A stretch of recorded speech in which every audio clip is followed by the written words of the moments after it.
जसले शरीरलाई नै म हुँ भनेर बुझेको छ, म मोटाएँ, म दुब्लाएँ, म होचो छु, म कालो छु, म गोरो छु, यस्तो जसलाई लागिरहेको छ उहाँहरूले शरीरको धर्म लिनुपर्छ। होइन, यो शरीर म होइन, यो शरीर मेरो हो, मेरो शरीर, मेरो आँखा, मेरो हात, मेरो गोडा, मेरो मन, मेरो बुद्धि, मेरो अहंकार भन्दै जान सक्नुभयो भने अब आत्माको धर्ममा प्रवेश गर्नु पर्यो। वैदिक सनातन परम्परामा दुईटा शाखा छन्, एक शरीरको शाखा, दुई आत्माको शाखा। जसले शरीरलाई आफू भनेर चिनेको छ उसले जन्म र मरणको चक्करमा परिरहनुपर्छ। उसले नचाहेर पनि झुकिएर पनि धर्म गरेको हुन्छ। चिन्ता गर्नु पर्दैन, स्वर्ग गइन्छ, अप्सराहरूसँग सँगै भइन्छ, कति जेल भइन्छ, जति बेर कमाई गरिन्छ, जति कमाई गरिन्छ त्यो कमाई सञ्चित हुन्जेलसम्म त्यहाँको शारीरिक लीलाहरू गर्न पाइन्छ। कमाई सकिएपछि स्वर्गका राजा इन्द्रले मात्रै होइन, स्वयं ब्रह्मलोकका ब्रह्माजीले पनि किरा फट्याङ्ग्रा भएर जन्म लिनै पर्छ। फरक के हो भने अमृत खाएका हुनाले देवताहरू एक मनुको कार्यकालसम्म स्वर्गमा रहन पाउँछन्। एक मनुको कार्यकाल कति हुन्छ भने कलियुग 4,32,000 वर्षको हुन्छ। द्वापर युग त्यसको दोब्बरी हुन्छ, म हिसाब जान्दिनँ, यहाँहरू गर्दै गर्नु होला। त्रेता युग त्यसको तेब्बरी हुन्छ। सत्ययुग 4,32,000 को चौबरी हुन्छ। यी चारैवटा युगको समय टिप्नु होला। त्यसपछि यस्तै चतुर्युग 71 पल्ट नसकिउन्जेलसम्म एक मनुको शासन हुन्छ। अहिले वैवस्वत नाम गरेका मनुको समय छ। त्यसै भएर संकल्प गर्दा वैवस्वत मन्वन्तरे भन्ने चलन छ। वैवस्वत मनुको समय छ अहिले। वैवस्वत मनुको समयमा हामी छौं। वैवस्वत मनु कतियौं मनु हुन् भने 6औं मनु, अ आ इ ई उ ऊ सकिएर रि 7औं मनुको पालामा वैवस्वत मनु रहेका छन्। अ देखि औ सम्मका 14वटा स्वर वर्णले 14 मनुको प्रतिनिधित्व गर्छन्। ती 14वटा स्वर वर्णले 14वटा भुवनको प्रतिनिधित्व गर्छन्। अहिले हामी रि नामका मनु अर्थात् वैवस्वत मनुको शासन कालमा छौं। देवताहरू अमृत खाएर सधैँ बाँच्ने होइनन्। वैवस्वत मनुको शासन सकिने बित्तिकै इन्द्र सिंहासनबाट झर्छन्। उनको कर्म अनुसार उनी पनि किरा फट्याङ्ग्रा भएर जन्मिन्छन्।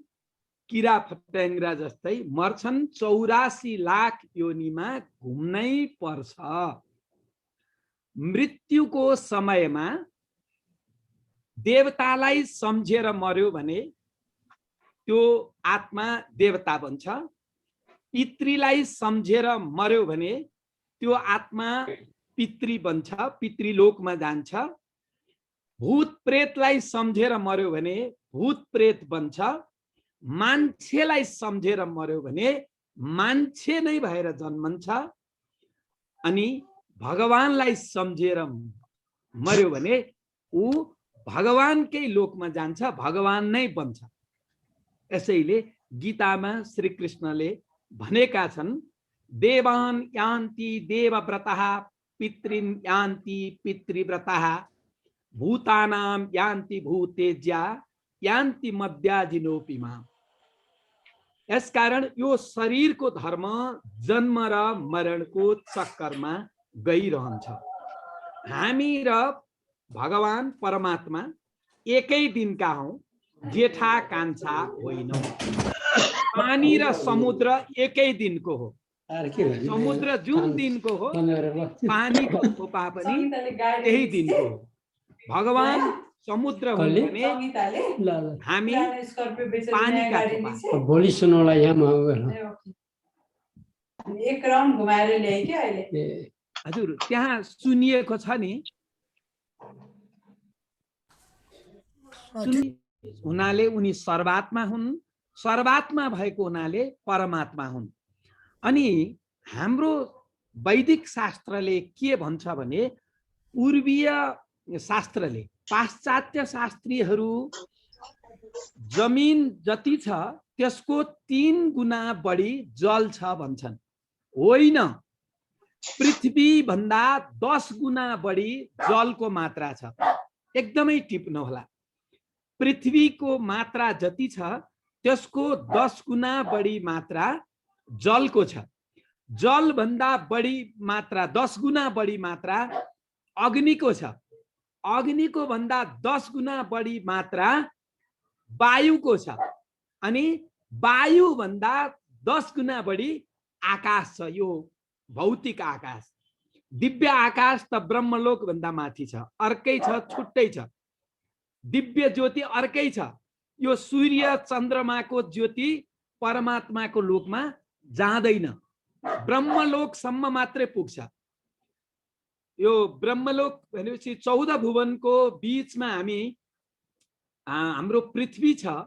पृथ्वी भन्दा तल, तल अतल सुतल तलातल रसातल महातल पाताल भन्ने ती विभिन्न 7 पाताल लोकहरू छन्।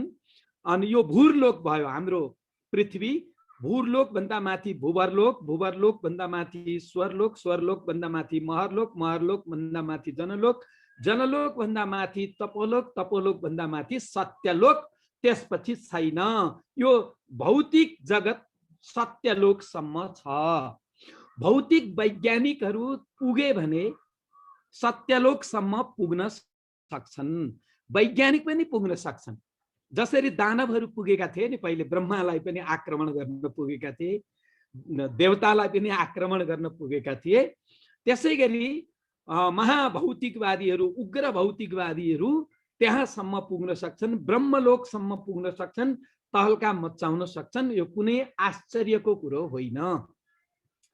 म हजुरहरूलाई एउटा बिन्ती चढाउँछु। उहिले न्याय दर्शनले लेखिसकेको थियो, यत्र यत्र धूम तत्र तत्र बन्नी। जहाँ जहाँ धुवाँ छ त्यहाँ त्यहाँ आगो छ।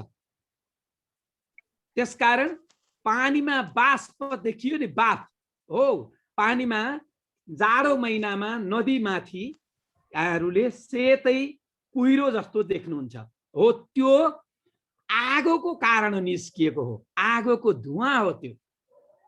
यत्र यत्र धूम तत्र तत्र बन्नी। जहाँ धुवाँ छ त्यहाँ आगो छ। त्यसकारण पानीबाट बिजुली निकाल्न सजिलो भयो पश्चिमा वैज्ञानिकहरूलाई। यस्तै गरी यहाँहरूले कुनै पनि ठाउँमा खोजेर फेला पार्नुहुन्छ, पुराना पुराना स्तोत्र संग्रह खोज्नु होला। त्यहाँ नवग्रहको स्तोत्र आउँछ। नवग्रहको स्तोत्रमा मंगल ग्रहको स्तोत्र हेर्नु होला। त्यहाँ लेखिएको छ, धरणी गर्भ सम्भूतम विद्युत कान्ति सम प्रभम कुमारम शक्तिहस्तं तम मंगलम प्रणमाम्यहम। अरु चाहिएन, धरणी गर्भ सम्भूतम, मंगललाई धरतीको गर्भबाट जन्मिएको भनेर लेखिएको छ। धरतीको गर्भबाट जन्मिएको हुनाले मंगलसँग धरतीका सबै विशेषताहरू छन्। पृथ्वी मात्रै छैन, जल छ, अग्नि छ, वायु छ र आकाश पनि छ। पाँचै तत्व भएर मात्रै पृथ्वी बन्छ। यसैगरी मंगल ग्रहमा पनि पाँचै तत्व छन् र त्यहाँ पनि हामी जस्ता मनुष्यहरू छन्। एक दिन पछि कहिले हो कहिले पत्ता लगाउँछन् र के न पत्ता लगायो भनेर धाक बमन गर्छन्। टिपिराख्नु होला, मंगल ग्रहमा हामी जस्ता मनुष्यहरू पनि छन् भनिदिनु होला पश्चिमाहरूलाई। धरणी गर्भ सम्भूतम। अब म यहाँहरूलाई फेरि यतैतिर लैजान्छु। यो शरीरको धर्ममा अहम र मम भनेर संकल्प गराइन्छ। अहंकारी धर्म।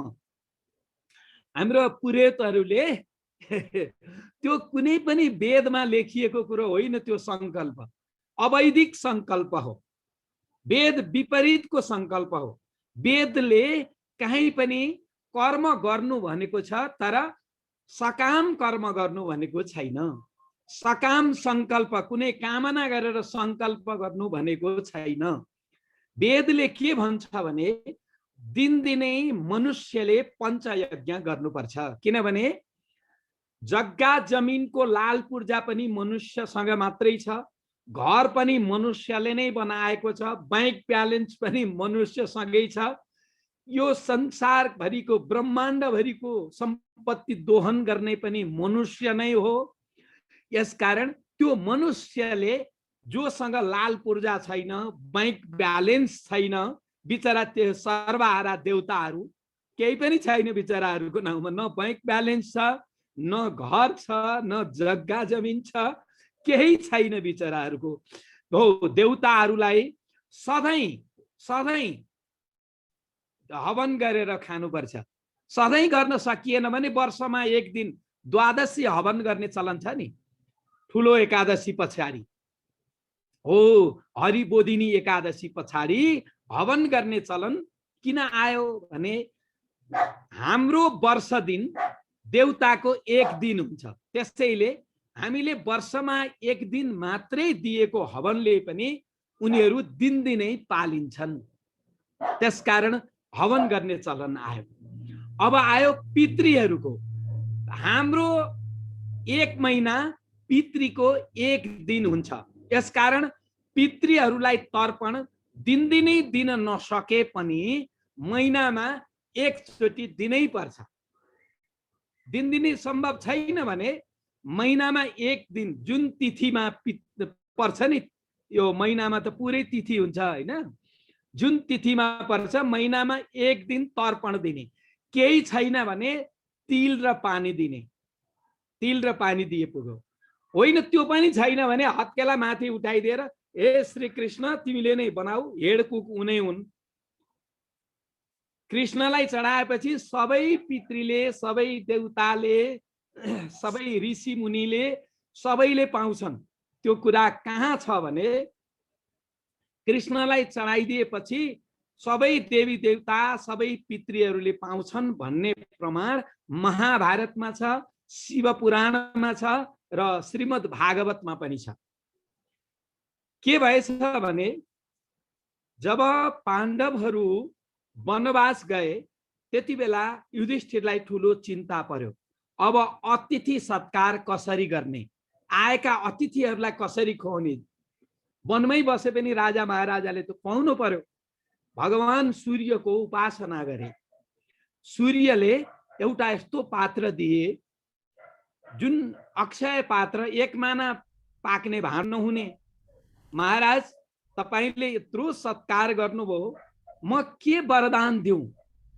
अनि दुर्योधनले भनेछन् गुरुवर अरु केही चाहिएन, कठैभरि मेरी भाउजू पाहुनालाई सत्कार नगरिकन उहाँलाई चित्त बुझ्दैन। यसकारण हजुरहरू मध्याह्न कालपछि 12 बजेपछि सबैजनाले उहाँ कहाँ गएर भोजन गरिदिनु भयो भने मलाई आनन्द आउँछ। अब दुर्योधनको दुष्ट विचार त दुर्वासालाई थाहा नहुने कुरै भएन। 12 बजेपछि आएको जोगीलाई दिनु पर्दैन, हाम्रो चलन छ। त्यसो भएर जोगीहरूले 12 बजे भन्दा पछि माग्न जान मिल्दैन। अनि 12 बजेपछि दिवा सन्ध्या गर्नको लागि भनेर दुर्योधनको आज्ञा अनुसार, दुर्योधनको इच्छा अनुसार दुर्वासा आफ्ना हजारौं शिष्यहरू लिएर गए द्रौपदीको कुटीमा। त्यसपछि द्रौपदीलाई बडो छटपटी भयो।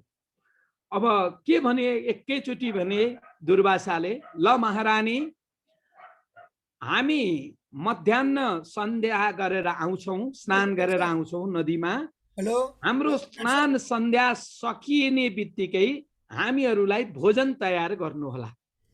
एकजना भए पो हुन्छ र, एकजना भए त कन्दमूल 1-2 जना ल्याइदेलान् भनेको त कृष्णले छटपटाएर आफै, ए द्रौपदी लौ न, मलाई त भोक लाग्यो, तिमीले के बनाएको छौ, लौ न भन भन्दै कुटीभित्र पसेछन्। द्रौपदीले खाना खाइसकेर भाँडा माझेर घोप्ट्याएर राखेकी थिइन्। त्यही घोप्टो परेको भाँडो उठाएर उत्तानो बनाएर कृष्णले हेरे, ओहो द्रौपदी साग पकाइछौ भनेर आफैले त्यहाँबाट साग निकालेर द्रौपदीले देख्ने गरी खाइदिए। आहा, कति मिठो साग द्रौपदी, के को साग पकाउनु, त्यो दिन त्यो साग पकाएकै थिए। कृष्णले आफै त्यो रित्तो भाँडामा साग बनाएर आफैले खाए। ल भन, के छ तिम्रो हालखबर भनेको। हामी त यति तृप्त भयौँ कि अगायौँ, घाँटी घाँटीसम्म आएको छ, खाने ठाउँ राख्ने ठाउँ केही पनि छैन। यसरी कृष्णले खाएपछि सबै अगाउँछन् भन्ने कुरो शिव पुराणमा पनि पाउनुहुन्छ। र यही प्रसङ्ग यहाँहरूले उसमा पनि भेटाउनुहुन्छ। यही प्रसङ्ग यहाँहरूले एकैछिन, हाम्रो सुवर्णजीको आयो।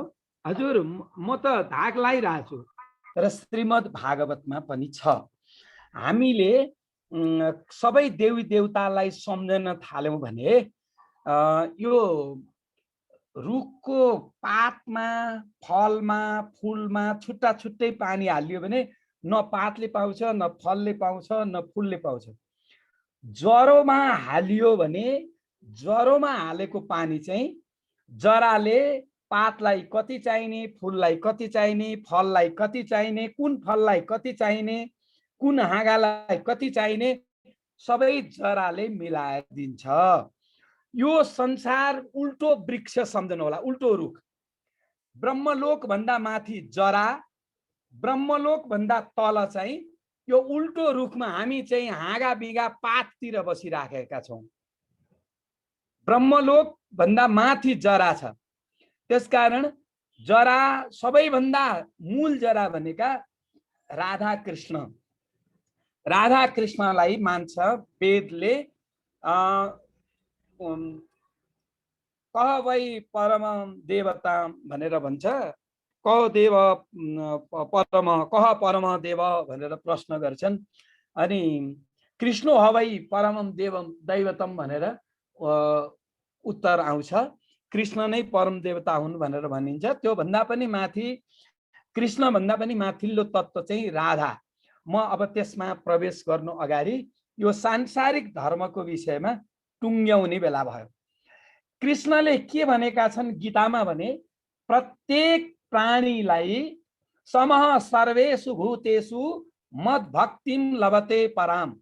जसले सम्पूर्ण प्राणीलाई सम व्यवहार गर्न सक्छ, जसले सम्पूर्ण प्राणीलाई आफूलाई जत्तिकै आदर गर्न सक्छ, आफूलाई जत्तिकै प्रेम गर्न सक्छ, उसले मेरो पराभक्ति प्राप्त गर्दछ भनेर भनेका छन्। अब म यसको एउटा वैज्ञानिक कारणबाट पुष्टि गर्छु। कृष्णले पाएपछि सबैले कसरी पाउँछन्। अब हाम्रो विज्ञानले के भन्छ भने, विज्ञानले मात्रै होइन, यो पूर्वीय विज्ञानले पनि भन्छ खाएको कुरो पहिले पेटमा पुग्नु पर्यो, पेटमा पुगेर पच्नु पर्यो, पचेपछि त्यसबाट रगत बन्छ, रगतबाट मासु बन्छ, मासुबाट बोसो बन्छ, बोसोबाट हाड बन्छ, अनि हाडबाट मज्जा अर्को मासी बन्छ, अनि मात्रै वीर्य बन्छ। वीर्य नबनिकन तागत आउँदैन।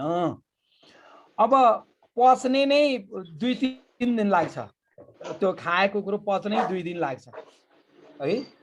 अब त्यसबाट रगत बन्ने कहिले हो, मासु बन्ने कहिले हो, मासुबाट फेरि बोसो बन्नु पर्यो, बोसोबाट हाड बन्नु पर्यो, हाडबाट मासी बन्नु पर्यो, मज्जा बन्नु पर्यो, अनि मात्रै वीर्य बन्ने प्रक्रिया सुरु हुन्छ।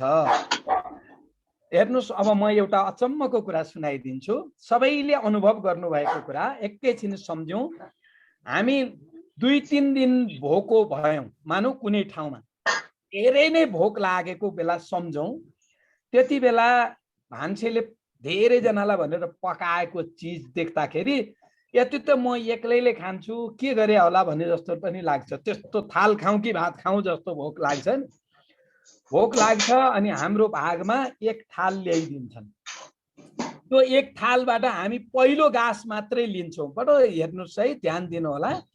पहिलो गाँस लिएर जब हामी मुखबाट निल्छौँ, घाँटीबाट तल जाने बित्तिकै पेटमा नपुग्दै अघिसम्म लल्याक लुलुक गलेका हाम्रा अङ्गहरू पहिलो गाँस घाँटीबाट छिर्ने बित्तिकै पेटमा पनि पुगेको हुँदैन, पेटमा नपुग्दै त्यो अघि लल्याक लुलुक भएका अङ्गहरू एक्कासी जुरमुराउन थाल्छन्, जरक जुरुक हुन्छन्। पेटमा पुग्नै छ, पच्नै छ, रगत बन्नै छ, मासु हुनै छ, बोसो बन्नै छ, हाड बन्नै छ, मज्जा बन्नै छ, वीर्य बन्नै छ। आइसक्यो पहिले तागत।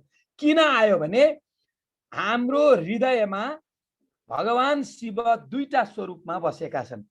हामी शिवको अंश हौँ, हामी शिवका अंश हौँ। शिव 2टा स्वरूपमा बाँडिएका छन्। एउटा विशुद्ध परमात्मा द्रष्टा भएर बसेका छन्, अनि तिनै शिवको अर्को अंश हामी जीवात्मा भएर बसेका छौँ। त्यो जीवात्मा रूपी भगवान र परमात्मा रूपी भगवान दुईटैले त्यो वासना सुगेको भरमा अगाउँछन्, वासनाले अगाउँछन्। अब कस्तो हुन्छ वासना? त्यो जीवात्मा कत्रो हुन्छ थाहा छ? वासनाले अगाउने जीवात्मा कस्तो होला भन्नु होला। एउटा कपालको रौँको टुप्पो कत्रो हुन्छ सम्झनुस्। एउटा कपालको रौँको टुप्पो कत्रो हुन्छ? त्यो टुप्पोलाई 10,000 भाग लगाऊ। 10,000, 10 भाग होइन, 10,000 पनि होइन, 10,000 भाग लगाऊ। त्यो 10,000 भाग लगाउँदाखेरि बाँकी रहने 1 भाग कत्रो हुन्छ? कल्पना गरौँ। एउटा कपाल, त्यसको टुप्पो, एउटा कपालको रौँको टुप्पो कत्रो होला?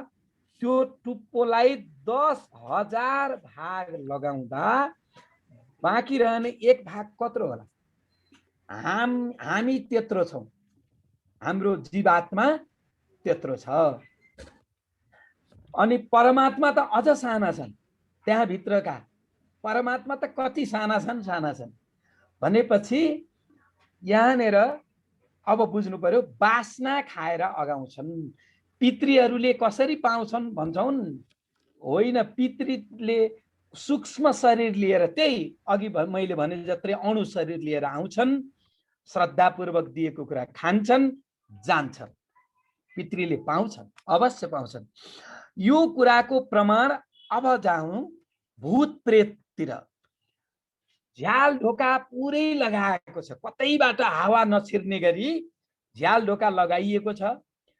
भित्तामा यस्तो प्लास्टर गरेर पुरै छोपिएको छ, तर पनि भूत प्रेतहरू भित्र पस्छन्, किनभने उनीहरूको सूक्ष्म शरीर पनि अणु आकारकै हुन्छ। भित्र पस्ने बित्तिकै उनीहरूले आफूलाई जत्रो बनाउन चाह्यो त्यत्रै बनाउँछन्। जसरी हाम्रो सपनामा हाम्रो स्वप्न शरीर त्यही सूक्ष्म शरीर सपनामा हामीलाई कहाँ कहाँ पुर्याउँछ कि पुर्याउँदैन। सपनामा हामी कहिले एकैछिनमा अमेरिका, एकैछिनमा जापान, एकैछिनमा भारत, एकैछिनमा श्रीलङ्का, एकैछिनमा हामी कहाँ कहाँ पुग्छौँ। तर खास चाहिँ हामी खाटमै सुतिराखेका हुन्छौँ नि। हो, सूक्ष्म शरीर सपनामा डुल्ने शरीर। त्यो सूक्ष्म शरीरले चाहँदाखेरि ऊ जुन बेला जहाँ पनि पुग्न सक्छ र जहाँ पुग्छ त्यहाँ उसले जत्रो रूप चाहन्छ त्यत्रै रूप बनाउन सक्छ। त्यसकारण आश्चर्य छैन। अब अस्ति नै एउटा चर्चा चल्यो नि, रामका जन्तीहरू जनकपुर अयोध्याबाट हिँडेर कसरी आए। त्यो बेला रेल पनि थिएन, हवाई जहाज पनि थिएन, के पनि थिएन, हिँडेर कसरी आए, सम्भवै होइन भन्ने चर्चा चल्यो। होइन, महापुरुषहरूको काम सूक्ष्म शरीरले गर्छ। सूक्ष्म शरीर मन जत्तिकै छिटो दौडिन्छ। मनले सोच्ने बित्तिकै जहाँ सोच्यो, जुन बेला सोच्यो त्यही पुग्छन्, त्यत्रै रूप बनाउँछन्। त्यसै भएर जिसस क्राइस्ट सूक्ष्म शरीर लिएर भारत पनि आएका थिए। जिसस क्राइस्ट हुण देशमा हुँदाखेरि विक्रमादित्यका नाति शालिवाहनले हुण देशमा भेटे। कस्ता थिए जिसस क्राइस्ट भने गौराङ्गम श्वेत वस्त्रकम, गोरो अनुहार भएका र सेतो लुगा लगाएका त्यस्ता थिए। गौराङ्गम श्वेत वस्त्रकम। अनि शालिवाहन भनेको जो यो हामी पात्रोमा देख्छौँ, हेर्नु होला पात्रोमा शालिवाहन साके भनेर लेखिया हुन्छ। त्यहाँ विक्रम सम्वतसँगै शालिवाहनको सम्वत पनि लेखिया हुन्छ। विक्रमादित्यका नाति हुन् शालिवाहन। उनी असाध्यै प्रतापी राजा थिए। भविष्य पुराणमा आउँछ, यो तेस्रो प्रसर्गमा आउँछ यो सन्दर्भ। अनि तिनले भेट्न गए हुण देशमा। ती लडाईँको क्रममा हुणहरूको देश कहाँनिर हो मैले अहिलेसम्म पत्ता लगाउन सकेको छैन, गुगलबाट पनि पत्ता लगाउन सकेको छैन है। हुण देश थियो, हुण जातिको बसोबास हुन्थ्यो त्यहाँ। हुण देशस्य मध्ये भई गिरिस्थम पर्वतम शुभम। हुण देशको बीचमा एउटा राम्रो पर्वत छ। त्यही पर्वतमा ददर्श बलवान राजा गौराङ्गम श्वेत वस्त्रकम। ती शालिवाहनले गोरो अनुहार र सेतो वस्त्र लगाएका जिसस क्राइस्टलाई देखे। अनि सोधे, को भवान इति तम प्राह, हजुर को हुनुहुन्छ भनेर सोधे। अनि उनले उत्तर दिए, ईसा पुत्रञ्च माम विद्धि कुमारी गर्भ सम्भवम। मलाई ईसा पुत्र भनेर चिन्दछन्, म कुमारी आमाको गर्भबाट जन्मिएको हुँ।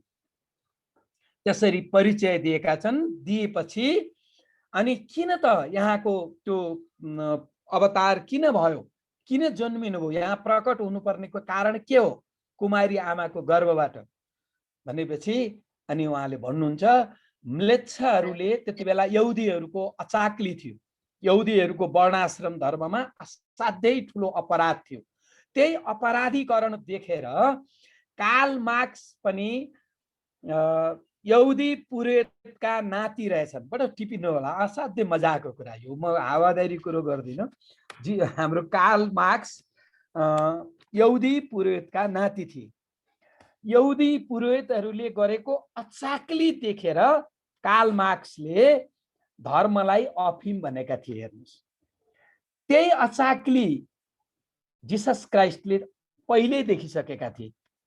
र त्यो म्लेच्छहरू, जो म्लेच्छ भनेको को भने जो मासु रक्सी आदि तामसी भोजनले जसको अनुहार मलिन छ त्यो म्लेच्छ।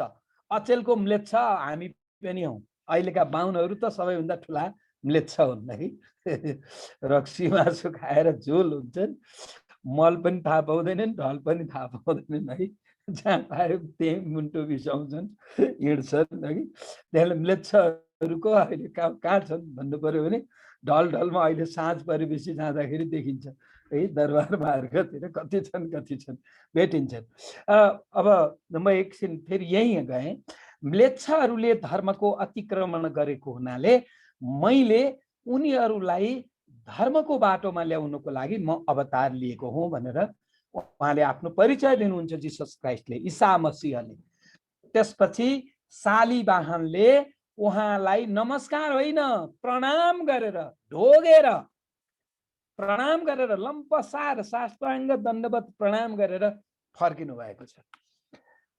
जिसस क्राइस्ट भारतमा पनि आउनुभयो। क्रिस्चियनिटी इज कृष्णनीति भन्ने पाइन्छ अरे यो गुगलमा पनि।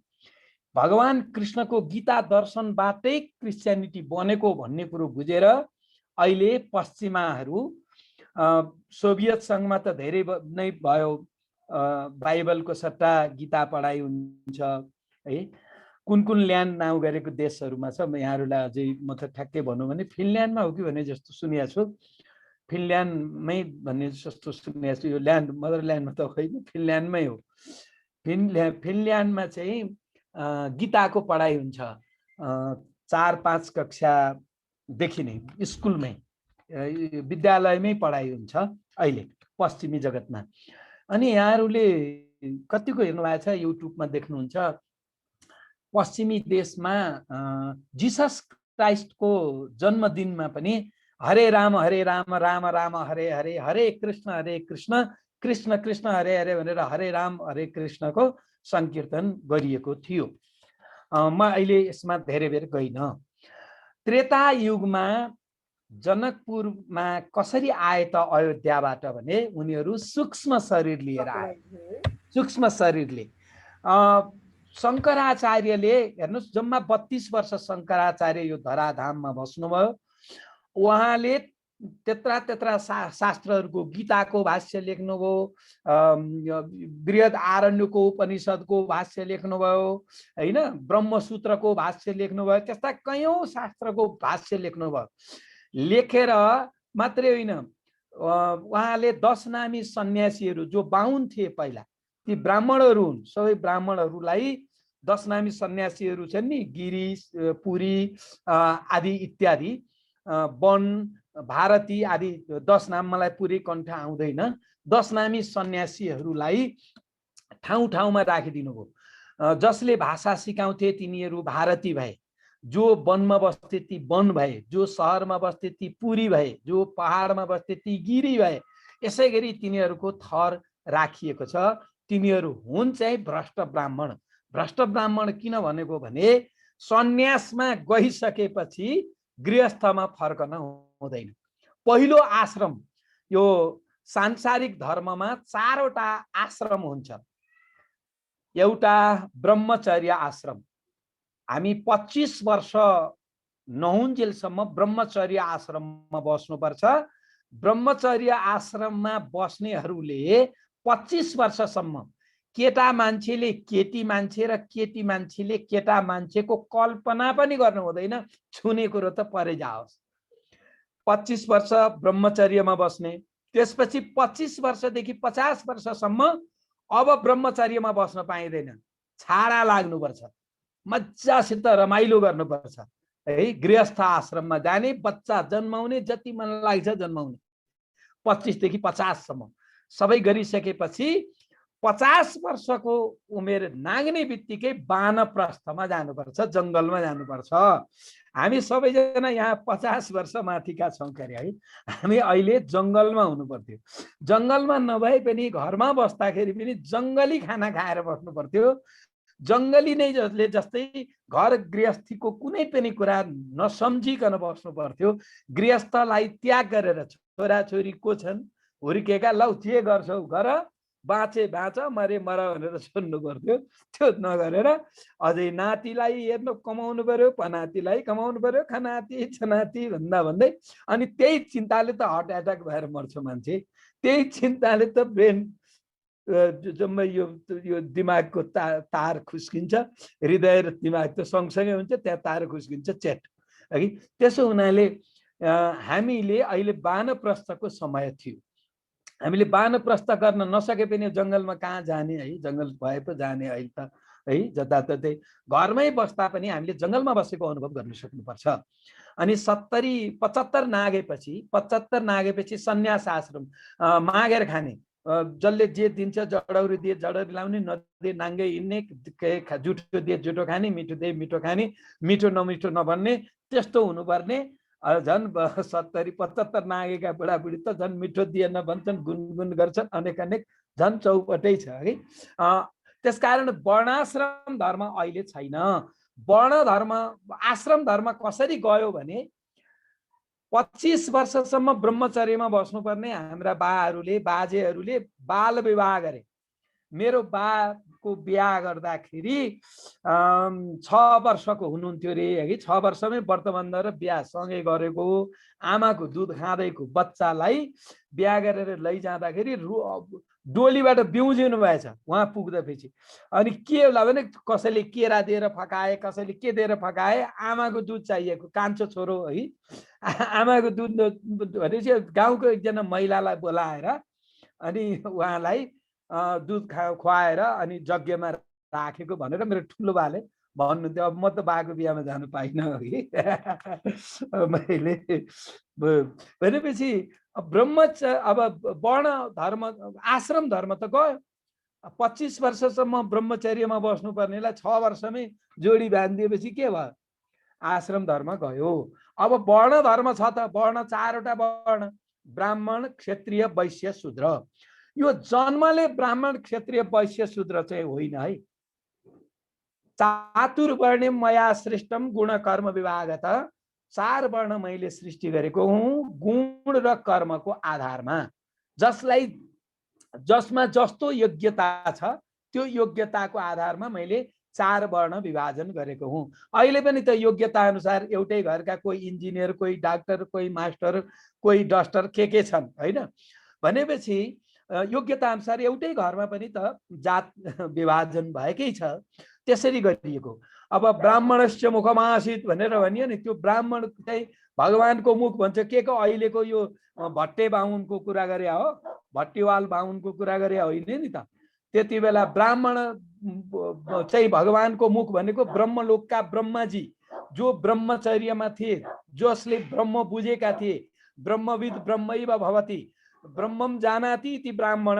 जसले ब्रह्म जानेको हुन्छ ऊ ब्राह्मण हुन्थ्यो। ब्रह्म जानेका ब्रह्मविदहरू ब्रह्मलोकमा थिए। ब्रह्मलोक भनेको स्वर्गलोक भन्दा माथि महरलोक, जनलोक, तपलोक र सत्यलोक, यी 4वटा लोकलाई ब्रह्मलोक भन्छन्। त्यहाँ बसेका छन् ब्राह्मणहरू। क्षत्रिय चाहिँ बाहु भन्यो। अब बाहु भनेको क्षत्रिय भनेको स्वर्गलोकमा इन्द्रहरू क्षत्रिय भए। वैश्य भनेको त्यहाँभन्दा तलको वसुहरू, अष्टवसुहरू भन्छौँ नि हो, वसुहरू वैश्य भए। अनि पदभ्याम शूद्रो अजायत, गोडाबाट शूद्र जन्मियो भनेको पृथ्वी चाहिँ शूद्र। त्यसो भएर भगवानको गोडामा ढोग्नुपर्छ भनेको, किनभने पृथ्वीलाई ढोग्नुपर्छ। प्रत्येक दिन पृथ्वीलाई ढोग्नुपर्छ। पृथ्वीमै छ हाम्रो जन्म पृथ्वीबाटै भएको। पृथ्वीमा 5 तत्त्व छ। पृथ्वीमा आकाश छ, वायु छ, अग्नि छ, जल छ र पृथ्वी पनि छ। शब्द, स्पर्श, रूप, रस, गन्ध सबै 5 तत्त्व पृथ्वीमै छन्। त्यही 5 तत्त्वबाट हामी जन्मिएको, हाम्रो पाञ्चभौतिक शरीर। त्यसकारण हामीले पृथ्वीलाई ढोग्नुपर्छ, किनभने पृथ्वीमै छन् हाम्रा सबै कुराहरू। वैज्ञानिकले यहाँ गरे त्यहाँ गरे भन्छ नि, स्वयं वैज्ञानिक नै पृथ्वीबाट झरेका हुन्। वैज्ञानिकलाई बनाउने नै पृथ्वी। वैज्ञानिकले नयाँ कुरा कहाँबाट खोजे? यही पृथ्वीका कुरा यता र उता मिलाएर हैन, प्लस माइनस गरेर गरेका होइन। के नगरे भन्छन् नि। वैज्ञानिकलाई जन्माउनेले चाहिँ के नगरेन। अब के यहाँ भएका कुरा त्यही पनि कहिले पृथ्वी गोल छ भने कहिले होइन। यो त सुन्तला आकारको छ। सुन्तला आकारको भने ठिक हो, 2टा सुन्तला जोड्दाखेरि अन्डा आकार हुन्छ। ब्रह्माण्ड भनेको अन्डा नै हो, अन्डाबाटै भनेको। पहिला यहाँ चरा पहिले के अन्डा पहिले भन्छन् नि, पहिला अन्डा भएको हो। अब यसको कुरा कुनै दिन अर्कै दिन गरौँला। अब म वर्ण धर्ममा ब्राह्मणले जे गर्नुपर्छ भनेर लेखेको छ शास्त्रले। गर्नुपर्छ भनेको कुरा एउटै पनि गरेको छैन। ब्राह्मणले जे गर्न हुँदैन भनेको छ त्यो जम्मै गरेको छ। ब्राह्मणले गर्नुपर्ने नगरी नहुने कुरो एउटै पनि गरेन। जे गर्नै नहुने हो ती सबै गरिसक्यो। त्यसकारण वर्ण धर्म पनि अहिले कलियुगलाई छैन। कलियुगमा वर्ण धर्म पनि छैन, आश्रम धर्म पनि छैन। शरीरको धर्मलाई वर्ण धर्म र आश्रम धर्म भन्छन्, त्यसलाई मिलाएर वर्ण आश्रम धर्म। यसकारण अहिले कलियुगको लागि पहिले चाहिँ भगवानलाई पाउनको लागि कसैले कर्म गर्नु पर्थ्यो, कसैले ज्ञान आर्जन गर्नु पर्थ्यो, कर्मयोग अथवा ज्ञान योगबाट पूर्ण भएपछि मात्रै अनि भक्ति योगमा प्रवेश गर्न पाइन्थ्यो। कलियुग चाहिँ सर्वश्रेष्ठ युग अनि सर्वश्रेष्ठ वर्ण कलिमा शूद्र भनेर भनिएको छ। विष्णु पुराणमा लेखिएको छ शूद्र सबैभन्दा उत्तम वर्ण, किनभने शूद्रले सेवा मात्रै गरे पुग्छ। अहिले सेवा गर्ने युग हो, परोपकार गर्ने युग हो। परोपकार र सेवा बाहेक अर्को धर्म छैन। त्यसै भएर ब्रह्माजी कहाँ गएछन्, दानव पनि गएछन्, देवता पनि गएछन् र मान्छे पनि गएछन्। ब्रह्माजीले तीनै थरीलाई द द द भनेछन्। देवता गए द को अर्थ देवताले बुझे इन्द्रिय दमन गर्नु। देवताहरू इन्द्रिय दमन गर्न नसक्ने, त्यति राम्रा राम्रा सुन्दरी अप्सराहरू आफूसँग हुँदा हुँदै राजा इन्द्र चाहिँ अहिल्याको सतीत्व हरण गर्न जानुपर्ने थियो त? थिएन। त्यसकारणले इन्द्रिय दमन गर्न नसक्नु देवताहरूको ठुलो दुर्बलता। त्यसै हुनाले द भने। अनि मान्छे गयो, मान्छेलाई पनि द भने। द भनेको दान, दान गर, दान गर, दान गर, द दान गर्ने। अनि दानवहरू गए, दानवहरूलाई पनि द नै भने। दानवहरूलाई किन द भने दया गर, दया गर, दया गर। त्यसकारण हामीसँग तीनटा कुरा चाहिन्छ, एउटा इन्द्रिय दमन, अर्को दया, त्यसपछि दान। हामीमै देवता पनि छन्, हामी भित्रै दानव पनि छन् र हामी मानव पनि हौं। तीनवटै छ। सत्वगुण जागेको बेला हामी देवता हुन्छौं, रजोगुण जागेको बेला हामी मान्छे हुन्छौं, हामीसँगै तमोगुण जाग्छ नि त्यति बेला हामी दानव हुन्छौं। त्यसकारण हामीले तीनवटा कुरामा विचार गर्नुपर्छ, दान, दया र इन्द्रिय दमन। यी तीनवटा कुरा हामीले जान्नुपर्ने शरीरको धर्ममा आवश्यक कुरा यो। कलियुगमा सोझै भगवानको भक्ति गर्न सकिने हुनाले अरू युगमा जन्मिएकाहरूले पनि कलियुगमा जन्म नपाऊ भनेर आशा गरेछन्। कलियुगमा त्यति महत्त्व छ। र यहाँ के भनियो श्रीमद् भागवतमा भने कलौ केशव कीर्तनात् भनियो। बृहन् नारदीय पुराणमा भनियो हरेर नाम हरेर नामैव जीवनम कलौ नास्ति नास्त्यैव गतिरन्यथा। हरिको नाम 1 2 3। इस्लाम धर्ममा पनि 3 चोटि तलाक तलाक तलाक भनेपछि सकिन्छ नि। हेर्नुहोस् 3 को बडो महत्त्व छ। जपमाला जप गर्दा 3 चोटि जप्नुपर्छ। कुनै ठाउँको तीर्थ जाँदा 3 चोटि जानुपर्छ। अनि कुनै यज्ञहरूको प्रदक्षिणा गर्दा 3 चोटि गर्नुपर्छ। त्यस्तै मुसलमानहरूले तलाक दिँदा पनि तलाक तलाक तलाक भनेपछि तलाक हुन्छ। 1 2 3 म चाहिँ जन्न जन्न जन्न भन्छौँ नि हामी। हो त्यो नारदजीले पनि त्यही 1 2 3 के भन्यो भने हरेर नाम 1, हरेर नाम 2, हरेर नामैव जीवनम 3। त्यतिले पनि पुगेन। कलौ नास्ति, नास्ति भनेको छैन भनेको। कलौ नास्ति फेरि 2, नास्ति एव नास्त्यैव गतिरन्यथा। हरिको नाम हरिको नाम हरिको नाम हरिको नाम नै मेरो जीवन हो। कलिमा अर्को बाटो छैन, कलिमा अर्को बाटो छैन, कलिमा अर्को बाटो छैन छैन छैन भनेर बृहन् नारदीय पुराणमा भनियो। लिङ्ग पुराणमा सुतजी, एउटा अचम्मको कुरा सुन्नु होला। सुत भनेको के हो भने बाहुनकी छोरीले छेत्रीको छोरासँग बिहा गर्दा जन्मिएको केटोलाई सुत भन्छन्। सम्पूर्ण पुराणहरू भन्ने जति सुत सुन्ने चाहिँ नैमिष्यारण्यका उच्च ब्राह्मणहरू, ऋषि मुनिहरू। पुराण सुनाउने चाहिँ बाहुनको छोरी र छेत्रीको छोरोबाट जन्मिएको वर्ण संकर, ठिम्मर ठिमाहा भन्छन् नि, क्रस हो। क्रसले चाहिँ सुनाउने, सुन्ने चाहिँ नैमिष्यारण्यका महाब्राह्मणहरू, ऋषि मुनिहरू, त्यस्तो थियो। त्यसो हुनाले सुतजीले के भन्नुभयो भने भए भरका पुराणहरू पढिसकेपछि उहाँले भन्नुभयो आलोड्य सर्वशास्त्राणि विचार्य च पुनः पुनः इदमेकं सुनिष्पन्नं देयो नारायणो हरि। सम्पूर्ण शास्त्रहरू मन्थन गरेर पटक पटक विचार गरेर मैले एउटा यस्तो निष्कर्ष निकाले, सम्पूर्ण शास्त्रको सार भनेको भगवान नारायणको ध्यान गर्नु मात्रै रहेछ। शङ्कराचार्य, आदि जगतगुरु शङ्कराचार्य पनि त्यही टुङ्गामा पुग्नुभयो। ब्रह्मसूत्रको भाष्य लेख्नुभयो, गीताको भाष्य लेख्नुभयो, बृहदारण्यको उपनिषद, अनेक उपनिषदहरू लेख्नुभयो, अनेक चाहिँ नि ब्राह्मण ग्रन्थहरूको अनुवाद गर्नुभयो, भाष्य गर्नुभयो। तर अन्तिममा उहाँले के भन्नुभयो? भज गोविन्दम भज गोविन्दम गोविन्दम भज मूढमते सम्प्राप्ते सन्निहिते काले नहि नहि रक्षति डुक्रिं करणे।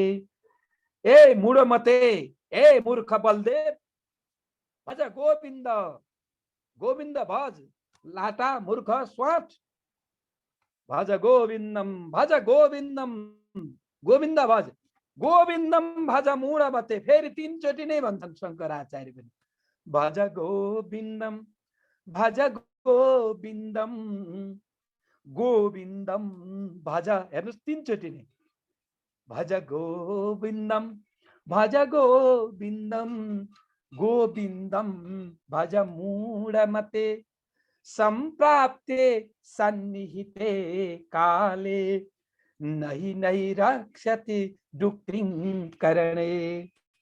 यसकारण यो कलियुगमा हाम्रो शारीरिक धर्म पूर्ण हुन सक्दैन, वर्णाश्रम धर्म पूर्ण हुन सक्दैन।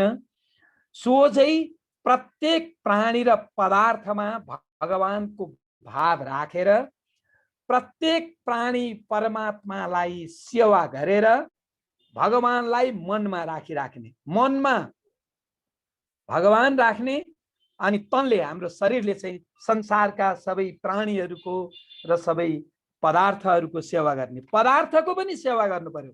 किन गर्नु पर्यो भने पदार्थ नभए हाम्रो जन्म नै हुँदैन। हाम्रो शरीर कहाँबाट जन्मिन्छ?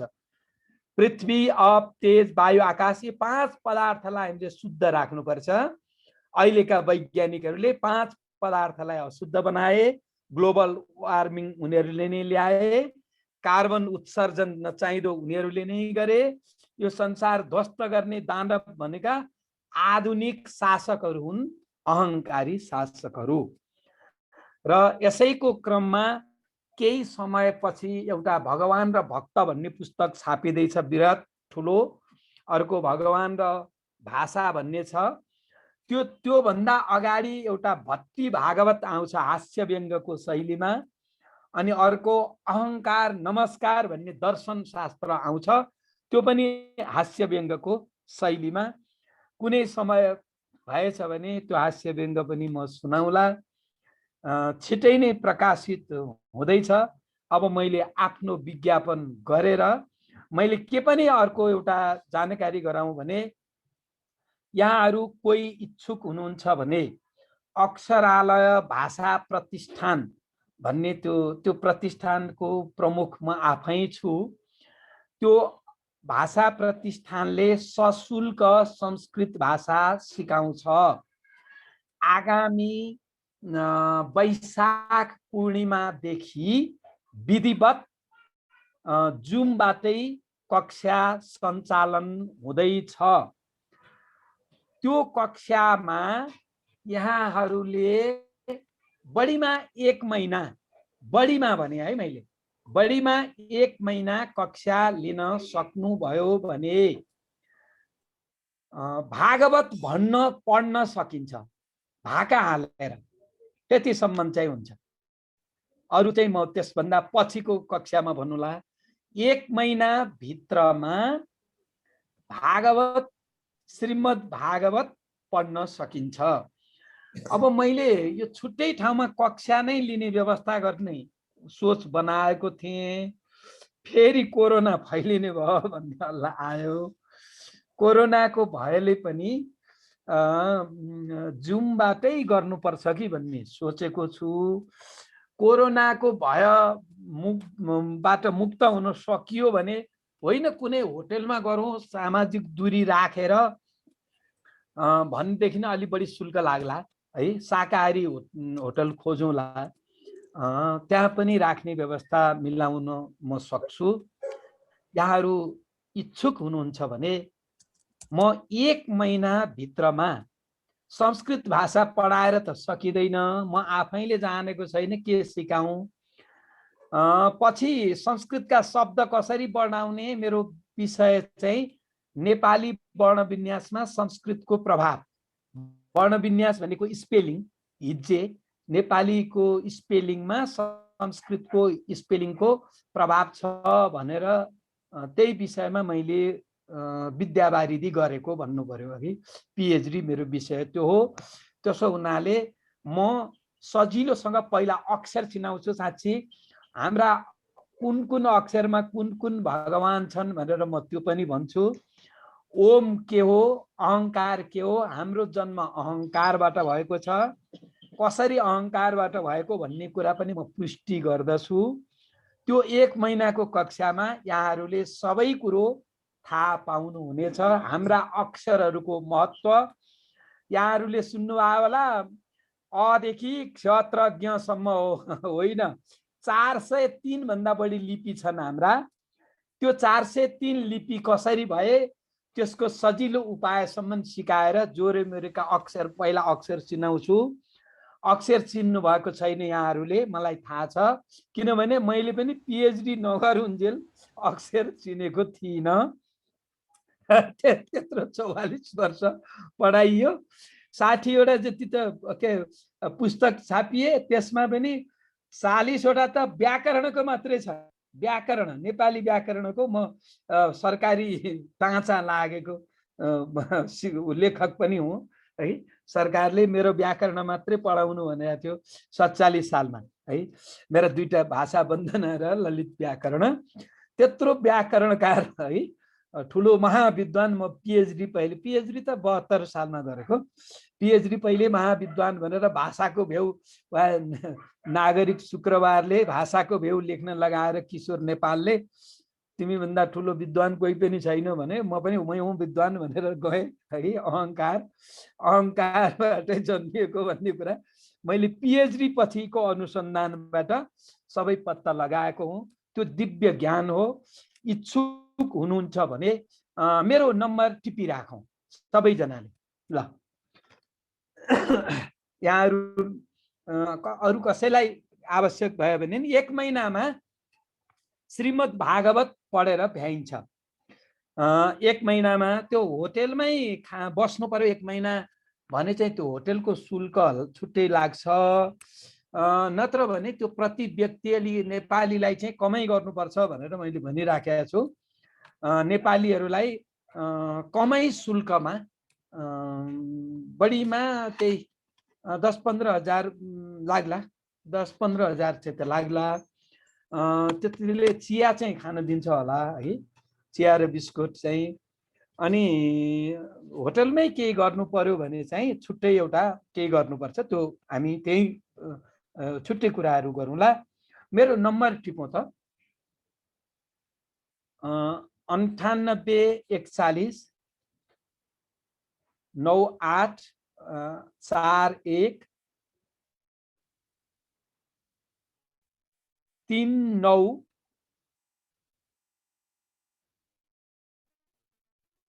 8281 है, 4139 8281।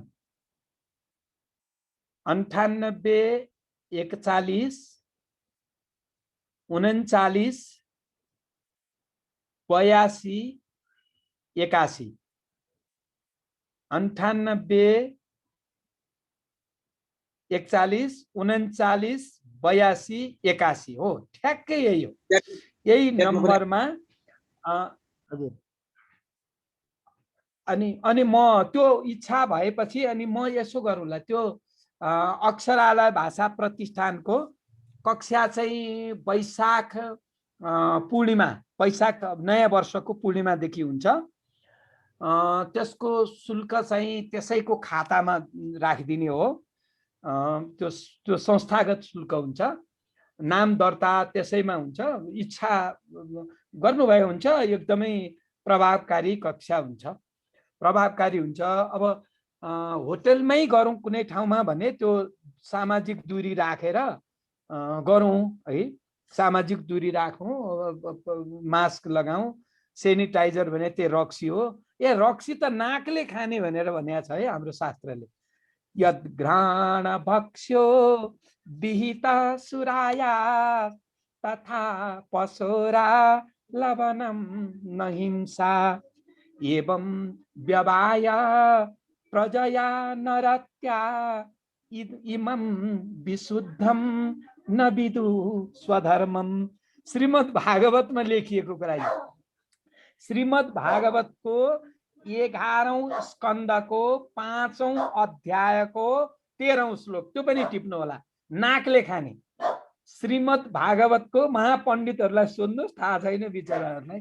श्रीमद् भागवतको 11औं स्कन्धको 5औं अध्यायको 13औं श्लोकमा लेखिएको नाकले खाने, नाकले खाने गर्नु होला, कोरोनाबाट डराउनु पर्दैन ल, नाकले खाने गर्नु ल।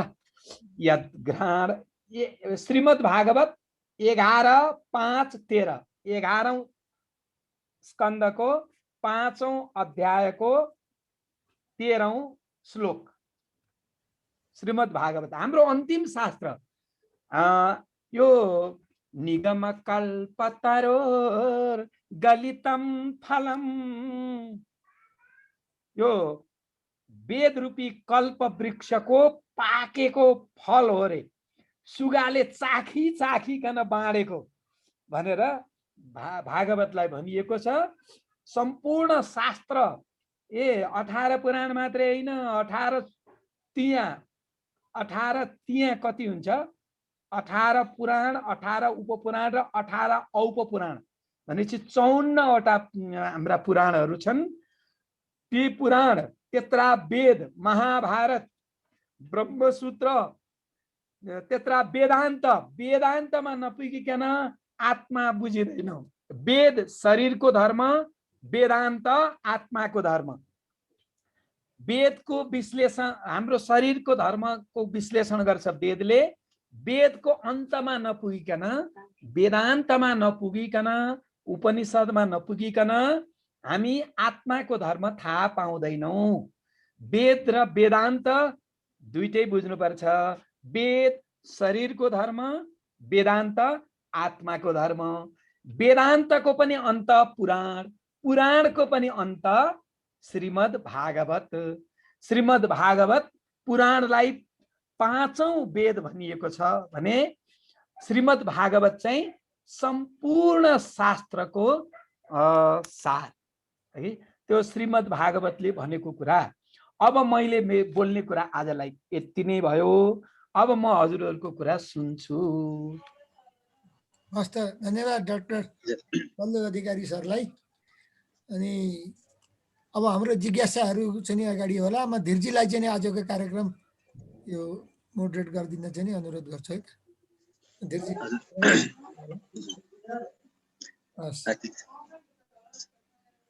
हजुर, केही प्रश्न, अब हजुरहरूको कुरा मैले सुन्नु पर्यो नि। हस्, धन्यवाद। केही प्रश्न जिज्ञासा हुन सक्छ डाक्टर साहब? साथीहरूका जिज्ञासाहरू भयो भने च्याट बक्समा यहाँले टाइप गर्न पनि सक्नुहुन्छ र मौखिक रूपमा राख्न चाहनु भने मौखिक रूपमा राख्न पनि सक्नुहुनेछ। डाक्टर साहबले यो असाध्यै बृहत विषयमा आज थोरै हामीलाई जानकारी गराउनु हो। मलाई लाग्छ हामीले पूर्वीय दर्शनमा रुचि राख्ने साथीहरूलाई यो आजको श्रृङ्खला असाध्यै महत्त्वपूर्ण पनि छ। वैदिक साहित्यले के भन्छ, देवताका कुरा, धर्मका कुरा, मानवीय कर्तव्यका कुरा, यी सारा कुराहरू हामीले जति जति जिज्ञासा राखेर खोतल्दै जान्छौँ, जति जति साधना गर्दै जान्छौँ, जति जति अभ्यासमा ल्याउँदै जान्छौँ, सायद मलाई लाग्छ यो आजको डाक्टर साहबको प्रस्तुतिले चाहिँ हामीलाई त्यतातिर खोज्न प्रेरित गर्छ भन्ने मलाई लाग्छ। अब मेरो साना साना एक दुईवटा जिज्ञासा छन् डाक्टर साहबको यो आजको प्रस्तुति सुनिसकेपछि। यो एकजना आचार्य चतुरसेन भन्ने मान्छे चाहिँ यो हिन्दी साहित्यका ठुला विद्वान मानिँदा रहेछन्। तिनको एउटा पुस्तक छ वयम र क्षमा भन्ने। त्यसले चाहिँ यो सारा आर्यावर्तको भूखण्डको र यो वैदिक साहित्यको बारेमा धेरै कुराहरू, राक्षस र यो देवताहरूको विषयमा खास गरिकन यो कसरी आयो, कुन कुन भूखण्डमा यिनीहरू चाहिँ काम गरे, त्यहाँ कस्ता कस्ता गतिविधिहरू भए, वैदिक साहित्यको जन्म कहाँ भयो आदि कुराहरूमा चाहिँ धेरै कुरा गर्दो रहेछ। र उसको मूलत अघि यहाँ जिससको सूक्ष्म शरीरको कुरा, त्यस पछाडि यो विक्रमादित्य पछि शालिवाहनको कुरा चाहिँ यो जिसससँग गाँसिएर आउँछ भन्ने कुरा पनि डाक्टर साहबले राख्नुभयो। त त्यो वयम र क्षमा भन्ने पुस्तकले चाहिँ के भन्दो रहेछ भने यो वैदिक साहित्यको र वैदिक संस्कृतिको यो सुरुवात चाहिँ खास गरिकन मध्यपूर्वको माथिल्लो खण्ड Iran, Azerbaijan, Tajikistan, Kazakhstan, Afghanistan, Pakistan र हिन्दुस्तानको यो उत्तरी भूखण्ड चाहिँ खास गरिकन यो क्षेत्र हो। वैदिक स्थल चाहिँ वैदिक साहित्यको सिर्जना त्यति बेलै भयो, त्यो संस्कृतिको निर्माण पनि त्यति बेला भयो। र यो मोहनजोदारो र हरप्पाको सभ्यता पछि चाहिँ यो हिन्दूको नामले यता यो सिन्धु नदीको आसपासको क्षेत्रमा विकसित भयो र त्यस पछाडि यसलाई नाम हिन्दू दिइयो भनेर भन्छ। अब यो कतिको मिल्छ डाक्टर साहबसँग मेरो एउटा जिज्ञासा, र डाक्टर साहबले त्यो पुस्तक अध्ययन गर्ने अवसर पाउनु भएको छ कि छैन? छैन भने म उपलब्ध पनि गराउन सक्छु यो बुक चाहिँ। यो मेरो सानो जिज्ञासा हो। अध्ययन गर्न पाऊँ। म पहिलो कुरा के भन्छु भने जुन कुरो मैले पढेको छु त्यो विषयमा म आत्मविश्वास पूर्वक बोल्छु। जुन कुरो मैले पढ्न बाँकी छ म त्यसमा प्रवेशै गर्न चाहन्न। सिन्धुबाट हिन्दू भएको चाहिँ सत्य हो। यसको प्रमाण के पनि हो भने सप्त अह सप्ताह, सप्त भनेको 7, अह भनेको दिन। सप्त अहबाट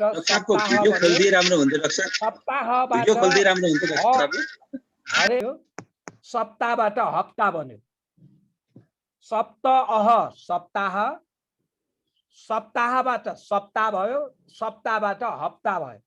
यसरी स नै ह भनेको प्रमाण हामीसँग छ। सिन्धुबाट हिन्दू भएकै हो, यसमा कुनै शङ्का छैन। अब मैले चाहिँ यो हिन्दूको खोजी गर्ने भन्दा पनि मैले चाहिँ अक्षरको खोजी गरेँ। अक्षर खोज्दै जाँदा हाम्रो सृष्टि अहङ्कारबाट भएको पत्ता लगाएँ। अनि हामी को हौँ त भन्दा ओमकार भनेर बुझेँ। ओमकारका पनि विभिन्न मात्राहरू रहेछन्। ओमकारको 4 मात्रा भन्दा माथि नगइकन हामीलाई चिन्न नसक्ने रहेछौँ भन्नेसम्म पनि बुझेँ। र यतिको आधारमा मैले अध्ययन चाहिँ थुप्रै शास्त्रहरूको गरेँ, वैदिक शास्त्रहरू। अब यो कति भने लगभग 1000 पुस्तकहरू पढेँ होला मेरो विषयसँग सम्बन्धित कुराहरू।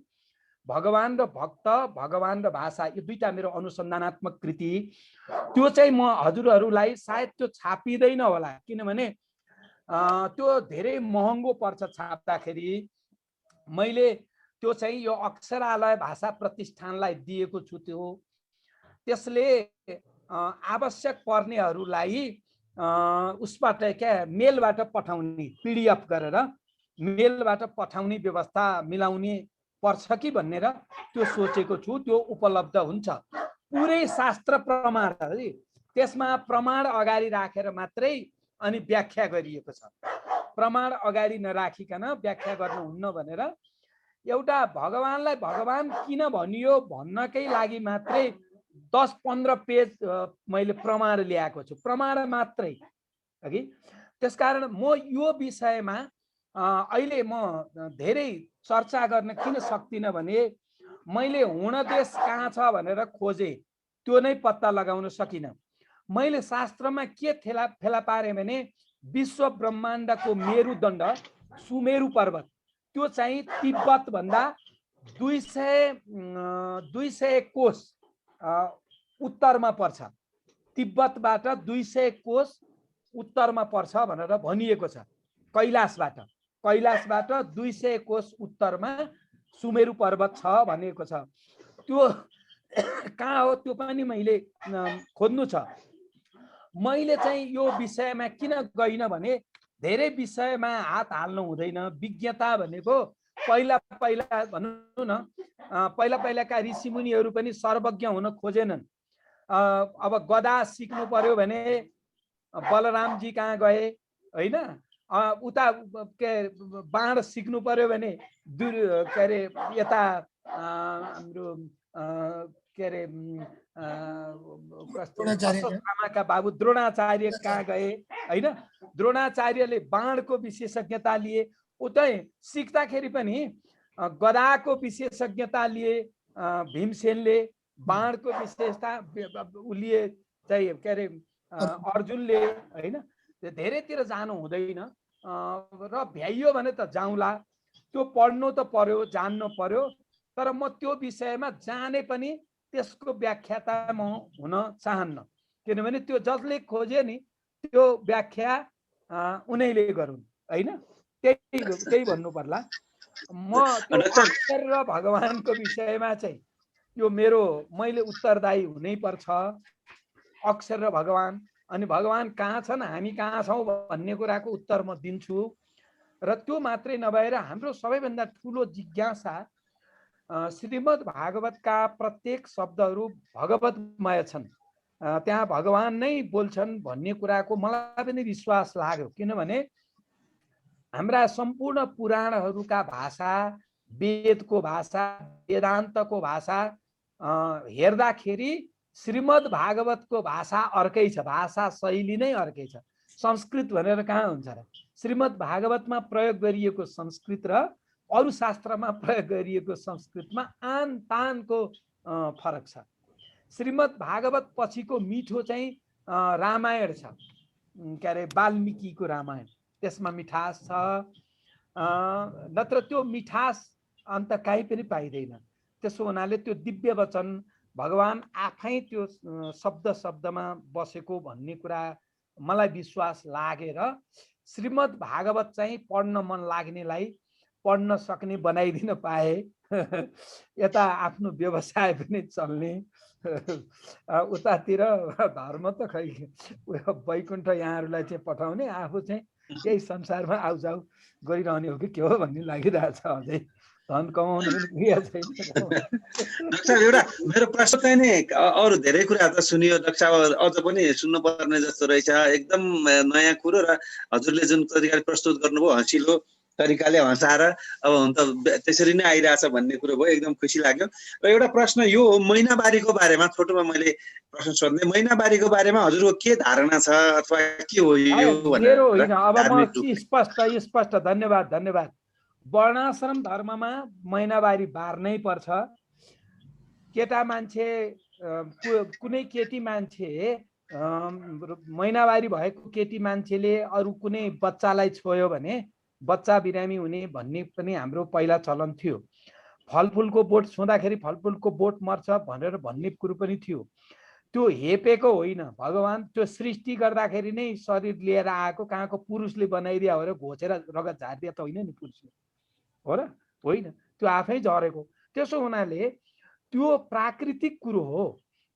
प्राकृतिक कुरो आजका तथाकथित वैज्ञानिकहरू पनि भन्न थाले, रगतबाट एड्स सर्छ, हेपाटाइटिस बी सर्छ होइन, के रोगहरू रगतबाट सर्ने रोगहरू छन् भनेपछि हामीले जति सक्दो त्यो रगतलाई चाहिँ सुरक्षित राख्ने। अब कर्मचारी काम गर्न जानु पर्यो भने अहिले चाहिँ डाइफरहरू किन्न पाइन्छ, डाइफर लाएर जाने है, सुरक्षित भएर जाने। घरको परिवारमा सकेसम्म 4 दिन आराम पनि पाउनु पर्यो नि त, आराम पनि पाइयो। एक किसिमको घरको गृहस्थ कामबाट आनन्दसित बस्नलाई भनेर बनाइदिए, यो छाउपडी बनाउनलाई भने होइन। छाउपडी कुनै शास्त्रमा लेखिया छैन। तर एकदम महत्त्वपूर्ण कुरा सुन्नु होला, भागवत धर्ममा रजस्वला बार्नै हुँदैन। सुन्नुहोस् है, टिपी राख्नु होला। वर्णाश्रम धर्ममा रजस्वला बार्नै पर्छ, भागवत धर्ममा रजस्वला बार्नै हुँदैन। अब यहाँ कसरी बुझ्नु होला भने म यहाँहरूलाई एकै ठाउँको दृष्टान्तबाट भनिदिन्छु। द्रौपदी रजोवती थिइन्, 3 दिनको रजोवती हुँदाखेरि कपाल कोर्नुहुन्न भन्ने हाम्रो मान्यता छ। कपाल नकोरिकन, लुगा पनि नफेरिकन भनौँ न, एउटै लुगा, त्यति बेला धेरै लुगाहरू पाइदिन्थ्यो, फोहोर आउने हुनाले एउटै लुगा लाएर बसेको हुनुपर्छ, सायद अब केही होला। अब लुगा पनि नफेरिकन, कपाल पनि नकोरिकन, त्यस्तो अवस्थामा आनन्दसित आराम गरेर बसिराखेकी द्रौपदीलाई दुशासनले तान्न गयो, छोयो है। दुशासनले छोएर अनि त्यति बेला तानेर खिच्ने बेलामा द्रौपदीले भनेकी छन्, म यस्तो रजोवती भएको बेलामा मेरा मान्यजन, अब रजोवतीको शरीरबाट रगत चुइएला, मान्यजनको अगाडि त लाज हुन्छ नि, त्यो अहिले पनि भइराखेको छ नि होइन। मान्यजनको अगाडि म कसरी उपस्थित हुँ, म जान मिल्दैन, अनादर हुन्छ, उहाँहरूको अपमान हुन्छ भनेर द्रौपदीले भनेकी छन्। र तिनै द्रौपदीले पहिला चाहिँ आफ्नै सुरले बल गरिन्, त्यो वस्त्र तान्दै जाँदाखेरि अब अन्तिममा त नाङ्गी नै पर्ने भइसकेपछि त्यसपछि उनले हे कृष्ण भन्ने बित्तिकै कृष्ण आए। कृष्ण आफैले द्रौपदीको त्यो रगत चुइराखेको त्यो गुप्त अङ्ग छोपिदिएका छन्। यो वस्त्र अवतार लिएर कृष्णले छोपिदिएका छन्। त्यसो हुनाले भगवानको भक्ति गर्नेहरूले टोयलेटमा बस्दा पनि भगवानलाई सम्झिराख्नुपर्छ मनले। टोयलेटमा, शौचालयमा दिशा पिसाब गर्दा पनि, भनेपछि रजोवती हुँदा त सम्झिनु नपर्ने भन्ने कुरै भएन। भगवानलाई जति सम्झन्छ, एउटा श्लोक सुन्नु होला, यो पण्डितहरूले नङको पानी छर्छ नि, अब सोचे भन्छ न, नङको पानी छरण गर्छन्, त्यो होइन।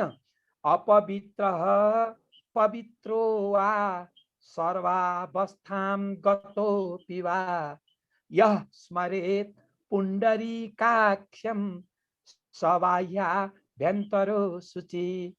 अपवित्र छौ अथवा पवित्र छौ, सर्वावस्थां गतोऽपि वा, सबै अवस्थामा पुगेका छौ भनेको शौचालयमा बसेको अवस्थामा छौ, नछुनी भएको अवस्थामा बसेका छौ, जुठो परेको अवस्थामा छौ, सुत्केरो परेको अवस्थामा छौ, जुनसुकै अवस्थामा रहे पनि यः स्मरेत् पुण्डरीकाक्षम, जसले कमल नयन, कमल जस्तो आँखा भएका भगवान श्री कृष्णलाई सम्झन्छ, सबाह्याभ्यन्तरो शुचि, ऊ भित्र पनि चोखो हुन्छ र बाहिर पनि चोखो हुन्छ।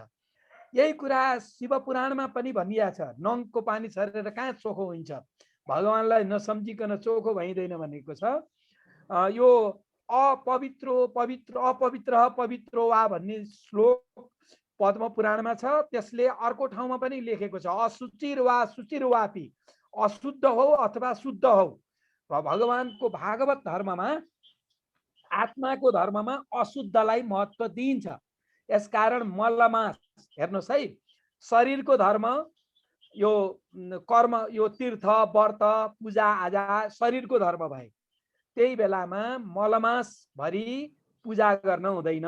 नित्य पूजा बाहेक न्वारन गर्न मिल्यो, श्राद्ध गर्न मिल्यो, श्राद्ध पनि गर्दैनन् त्यो बेला, न्वारन गर्न मिल्यो, कोही मर्यो भने जुठो बार्ने ओर्ने कुराहरू गर्यो, अरू नित्य कर्म बाहेक, नैमित्तिक कर्म बाहेक अरू कर्महरू गरिँदैन, शुभ कर्म गर्न हुँदैन मलमास भनेर। सबैले हेला गरे मलमासलाई, मलमास रुँदै गए भगवानको शरणमा।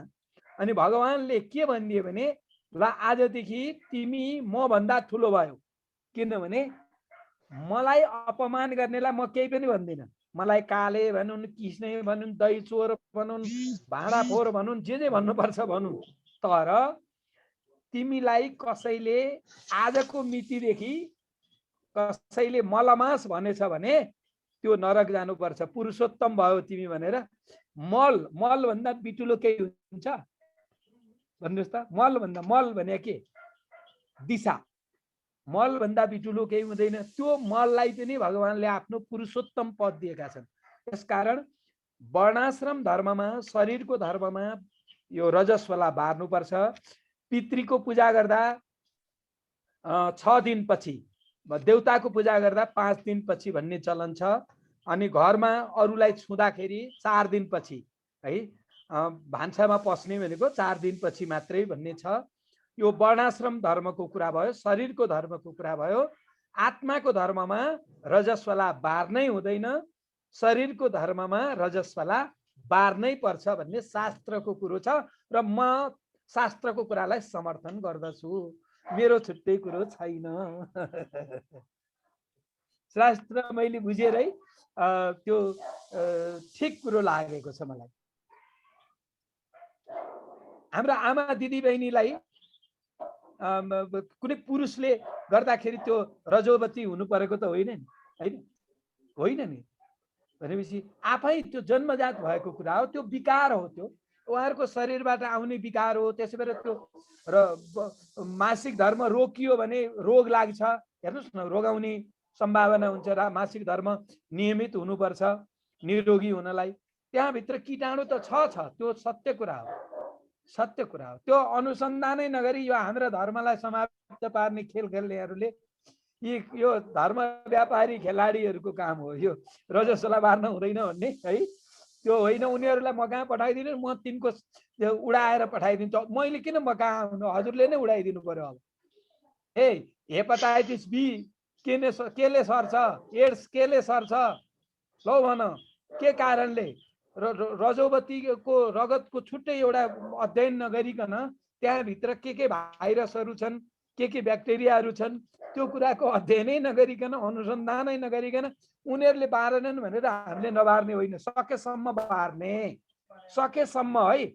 अब जागिरै छोड्नु पर्यो भने जागिर नछोड्ने, डाइभर लाउने जाने, डाइभर भन्छन् गरे होइन, त्यही डाइभर लाउने, डाइभरले जे गर्छ ल जा होइन। त्यस कारणले त्यो चाहिँ अब समयअनुसार चल्नै पर्यो, नत्र बार्नै पर्छ, यसलाई बार्नु पर्छ। द वर्णाश्रम धर्ममा बार्नुपर्छ, भागवत धर्ममा बार्नै हुँदैन, बार्नै पर्दैन, होइन बार्नै हुँदैन। यस्तो चित्त बुझ्यो? बुझ्यो एकदम बुझ्यो सर, ठिक छ। अब यो धेरै विवाद भन्दा पनि हजुर एकदम राम्रो कुरो भयो।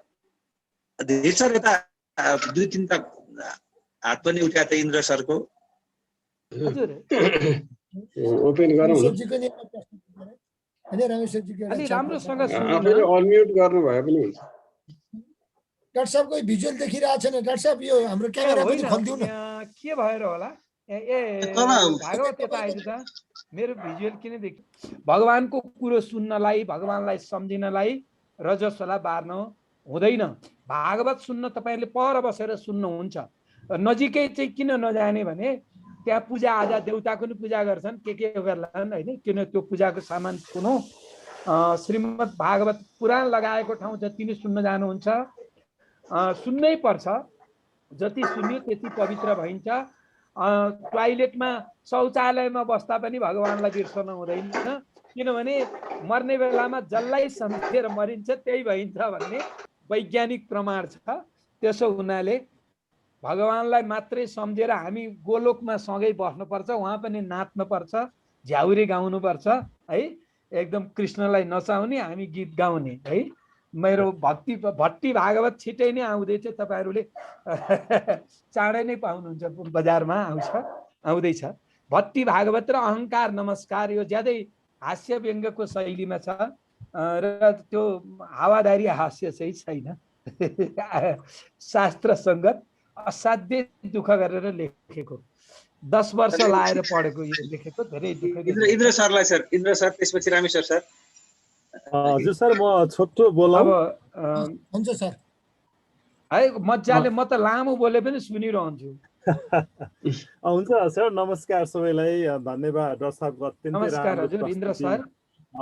हजुर, हामीले धेरै कुराहरू सिक्ने अवसर पायौँ। म छोटो परिचय, मेरो नाम इन्द्र श्रेष्ठ, पेसाले म प्राध्यापन, म व्यवस्थापन र समाजशास्त्र। हजुर घर चाहिँ कहाँ पर्यो?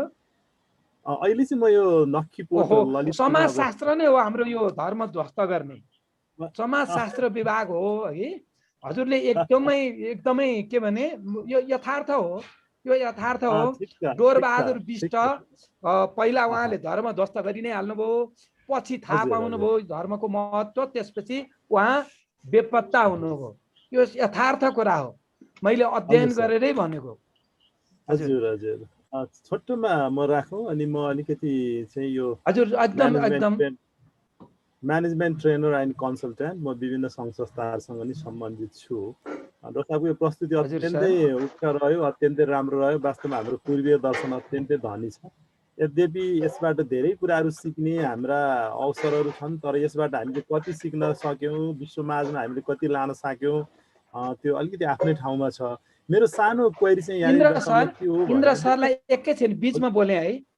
मैले जुन 1 महिना कक्षा लिने भनेको छु नि, इन्द्र सरले चाहनुभयो मलाई निशुल्क चाहियो भन्नुभयो भने म निशुल्कै गराउँछु। बरु धन्यवाद सर। त्यो 1 महिना कक्षा चाहिँ हजुर मसँग बस्न पाए, किनभने मैले यो अरू कसैलाई पनि यो भनिन, हजुरलाई मात्रै किन भनेको छु भन्ने त बुझियो होला नि हजुर। अब हजुर हामीले यो व्यवस्थापनको तालिमहरू चलाउँदाखेरि धेरै कुराहरू हामीले महाभारतबाट सिक्ने गरेका छौँ। महाभारत आफैमा एउटा व्यवस्थापन विषयको ठुलो ग्रन्थ हो, त्यो आफैमा एउटा ठुलो सोर्सेज हो।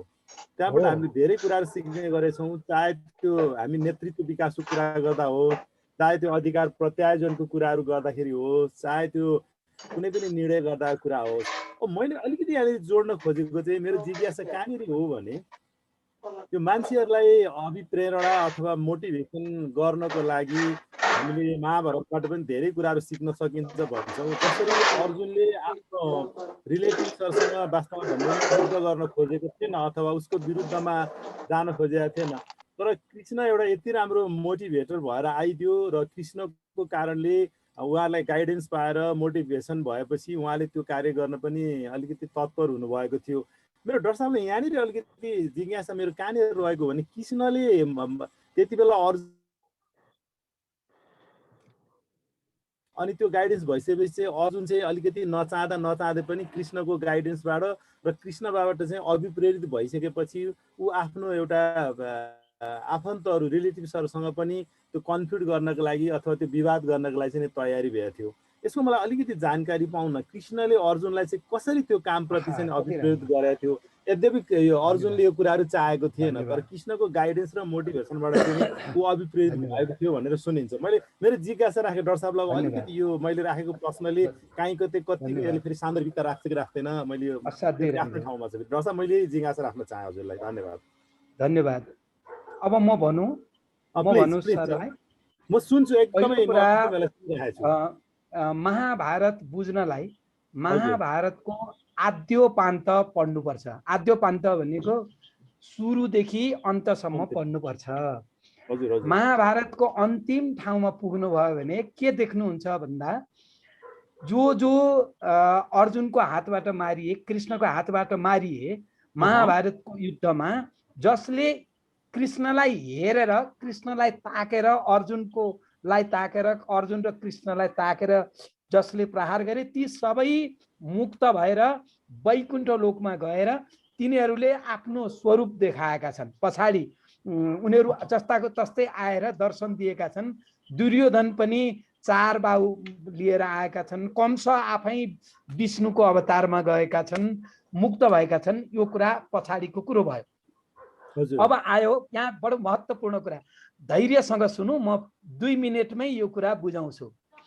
महाभारतको युद्ध अहङ्कार र ओमकारको युद्ध। जुन कुरो म यो अहङ्कार नमस्कार दर्शनमा त्यो कुरो स्पष्ट लेख्दैछु। ओमकार र अहङ्कारको युद्ध। अहङ्कारको प्रतिनिधित्व बलदेवजीले गरेका छन्, बलरामजीले। दुर्योधनका गुरु त बलराम हुन् नि, बडो बुझौँ है। दुर्योधनका गुरु बलराम हुन्, अर्जुनका गुरु हुन् कृष्ण, भगवान होइनन्, जेठान होइनन्। जेठान भएर होइन, नाताको कुरा गर्ने हो भने दुर्योधन त कृष्णका सम्धी हुन् नि, दुर्योधन कृष्णका सम्धी हुन्। ज्वाइँ भन्दा त सम्धी नजिक हो नि त, होइन? नाताको कुरा आएन। अब यहाँ बुझ्नुपर्ने कुरा आयो, दुर्योधन बलरामबाट गाइडेड छन्, बलरामको निर्देशनमा छन् भने अर्जुन श्रीकृष्ण वासुदेवको, कृष्ण पनि होइन, कृष्णको वासुदेव स्वरूपको निर्देशनमा छन्। बडो बुझ्नुपर्ने कुरा छ। कृष्णकै विभिन्न चरण छन्, त्यसमध्येको वासुदेव कृष्णबाट अर्जुन निर्देशित छन्। अब हेरौँ, वासुदेव भनेको चाहिँ महत्त्व भए, म महत्त्वको कुरा भनेको चाहिँ आत्माको नजिक हुन्छ महत्त्व चाहिँ, त्यहाँ चाहिँ आत्माको नजिक हुन्छ महत्त्व, ब्रह्म तत्त्व हो। महत्त्व भनेको ब्रह्म तत्त्व हो, त्यो चाहिँ माथि हुन्छ। त्यो भन्दा तल हुन्छ अहंकार तत्त्व, त्यो अहंकार तत्त्वको उपास्य हुन् संकर्षण। संकर्षण भनेको बलराम। ल एकदम सुन्नु होला, ती बलराम संकर्षण चाहिँ त्रेता युगमा वासुदेव रामका भाइ हुनाले तिनले जिते। बडो बुझ्नुहोस् है त, एकदम महत्त्वपूर्ण कुरा। त्रेता युगमा तिनै संकर्षण रामका भाइ भएर गएका थिए, भाइ हुनाले उनले जिते। अब द्वापर युगमा तिनै संकर्षण कृष्णका दाइ भएर आए। दाइ भनेपछि मान्नुपर्ने भयो नि, होइन? त्यो दाइ भएर आएको हुनाले उनले हारे। अहंकारले जहिले पनि ओमकार भन्दा पछि नै हुनुपर्छ। अगाडि जान खोज्दाखेरि, ओभरटेक गर्दाखेरि, ओमकारलाई ओभरटेक गर्दाखेरि अहंकारले हार्छ। त्यसकारण महाभारतको अन्तिम सन्देश भनेको सह अस्तित्व। हेर्नुहोस् है, सुरुको श्लोक के आउँछ भने धर्मक्षेत्रे कुरुक्षेत्रे समवेता युयुत्सव मामका पाण्डवाश्चैव किम कुर्वत सञ्जय। हे सञ्जय, धर्मक्षेत्र कुरुक्षेत्रमा मेरा र पाण्डवका पक्षहरू के गर्दैछन् भनेर पहिले धृतराष्ट्रले भेदभाव राखे, मेरा र पाण्डवका, आफ्ना र अर्काका भनेर। त्यही अध्यायको पछाडि गएर अर्जुनले के भने, ए कृष्ण, यता हेरो मेरो मामा, उता हेरो काका, उता हेरो दाई, उता हेरोको सबै मेरा मात्रै छन्। यी आफन्तलाई मारेर मलाई राज्यको भोग गर्नु छैन। फेरि कृष्ण भन्छन्, हत्वा वा प्राप्स्यसे स्वर्गम जित्वा वा भोक्ष्यसे महिम तस्मादुत्तिष्ठ कौन्तेय युद्धाय कृत निश्चय। हे लम्पू अर्जुन, मरिस भने स्वर्ग जान पाउँछस्, जितिस भने यत्रो महाभारतको राज्य गर्न पाउँछस्, किन डराउँछस्? गर लडाइँ भन्दा होइन, मलाई स्वर्ग पनि चाहिएन, यो राज्य पनि चाहिएन। त्यस हुनाले कृष्णले अर्जुनको पक्ष लिनुभएको त्यो मात्रै कारण होइन। त्यहाँ आउँछ, अर्जुनलाई गुह्य ज्ञान दिनुभन्दा अगाडि कृष्णलाई के भन्छन् अर्जुनले भने, शिष्यस्तेहम साधुमाम प्रपन्नम। हे कृष्ण, म तपाईको शरणागत शिष्य हुँ, चेलो हुँ, त्यसकारण मलाई ज्ञान दिनु होला। शरणागत शरणमा आएको चेलो भएको हुनाले कृष्णले अर्जुनलाई साथ। तपाईहरूले एउटा बुझ्नुपर्ने आवश्यकता छ, कौरवहरू कसैले वनवास जानु पर्यो? परेन। कौरवहरू कसैले बिखको लड्डु खानु पर्यो? परेन। कौरवहरू कसैले लाहाको घरमा जल्नु पर्यो? परेन। कौरवहरू कसैका पत्नीको वस्त्र हरण भयो? भएन। कौरवहरू कोही 12 वर्ष वनवास, 12 दिन हो, 12 घण्टा हो, 12 वर्ष कस्ता पाण्डवहरू गए, जुन पाण्डवहरूको दरबार कस्तो थियो भने भित्र ढोका खुला छ भन्दा बन्द हुने, बन्द छ भन्दा खुला हुने, पानी छ भन्दा जमिन हुने, जमिन छ भन्दा पानी हुने मय दानवले स्वर्गदेखिका सामान ल्याएर बनाइदिएको अहिलेका इन्जिनियरले कल्पना गर्न नसकेको त्यस्तो दिव्य दरबारमा बसेकाहरू 14 वर्ष वनवास। 14 वर्ष हेर्नुहोस् त, एक वर्षमा 365 दिन हुन्छ। 365 दिनमा एक दिनमा 24 घण्टा हुन्छ, एक घण्टामा 26 मिनट हुन्छ। अब भन्दै जानुहोस् त कति कष्ट भोग्यो होला। एक वर्ष गुप्तवास बस्दाको कष्ट कति भयो होला। किन त त्यो कृष्णले गरा होइन हो नि, किन गरा थाहा छ? कृष्णले न मे देशेस्तु न प्रिय, न मेरा कोही शत्रु छन् न मेरा मित्र छन्। न मे देशेस्ति न प्रिय, न मेरो कसैसँग द्वेष भाव छ, न मेरो कसैसँग मोह भाव छ। किनभने जुन बेला दरबारको मा हेर्न के को राजस्व यज्ञ गर्नु, यज्ञको न्यु गरेर युधिष्ठिरलाई समेत अहंकार आयो र युधिष्ठिरले यज्ञको न्यु गरेर दरबार देखाउनलाई बोलाएको दुर्योधनलाई। कुरो बुझ्नुभयो नि? यज्ञ गर्नु थियो त त्यो दरबार बन्नु पहिले गरे भए हुन्थ्यो नि। यज्ञ गरेर पो दरबार बनाउनु पर्ने होइन। युधिष्ठिरले के गरे? दरबार बनाएर दुर्योधनलाई डाके, हेर भाइ तैँले निकालेर हुन्छ कस्तो दरबारमा बस्यौ भन्नलाई। अनि उता खिसी गरे अरूले, अरू भाइले। अब द्रौपदीले पनि भनेको छ, खै महाभारतमा त मैले द्रौपदीले खिसी गरे भने त्यो अन्धाको छोरो त्यस्तो लेखेको मैले महाभारतमा त देखिनँ।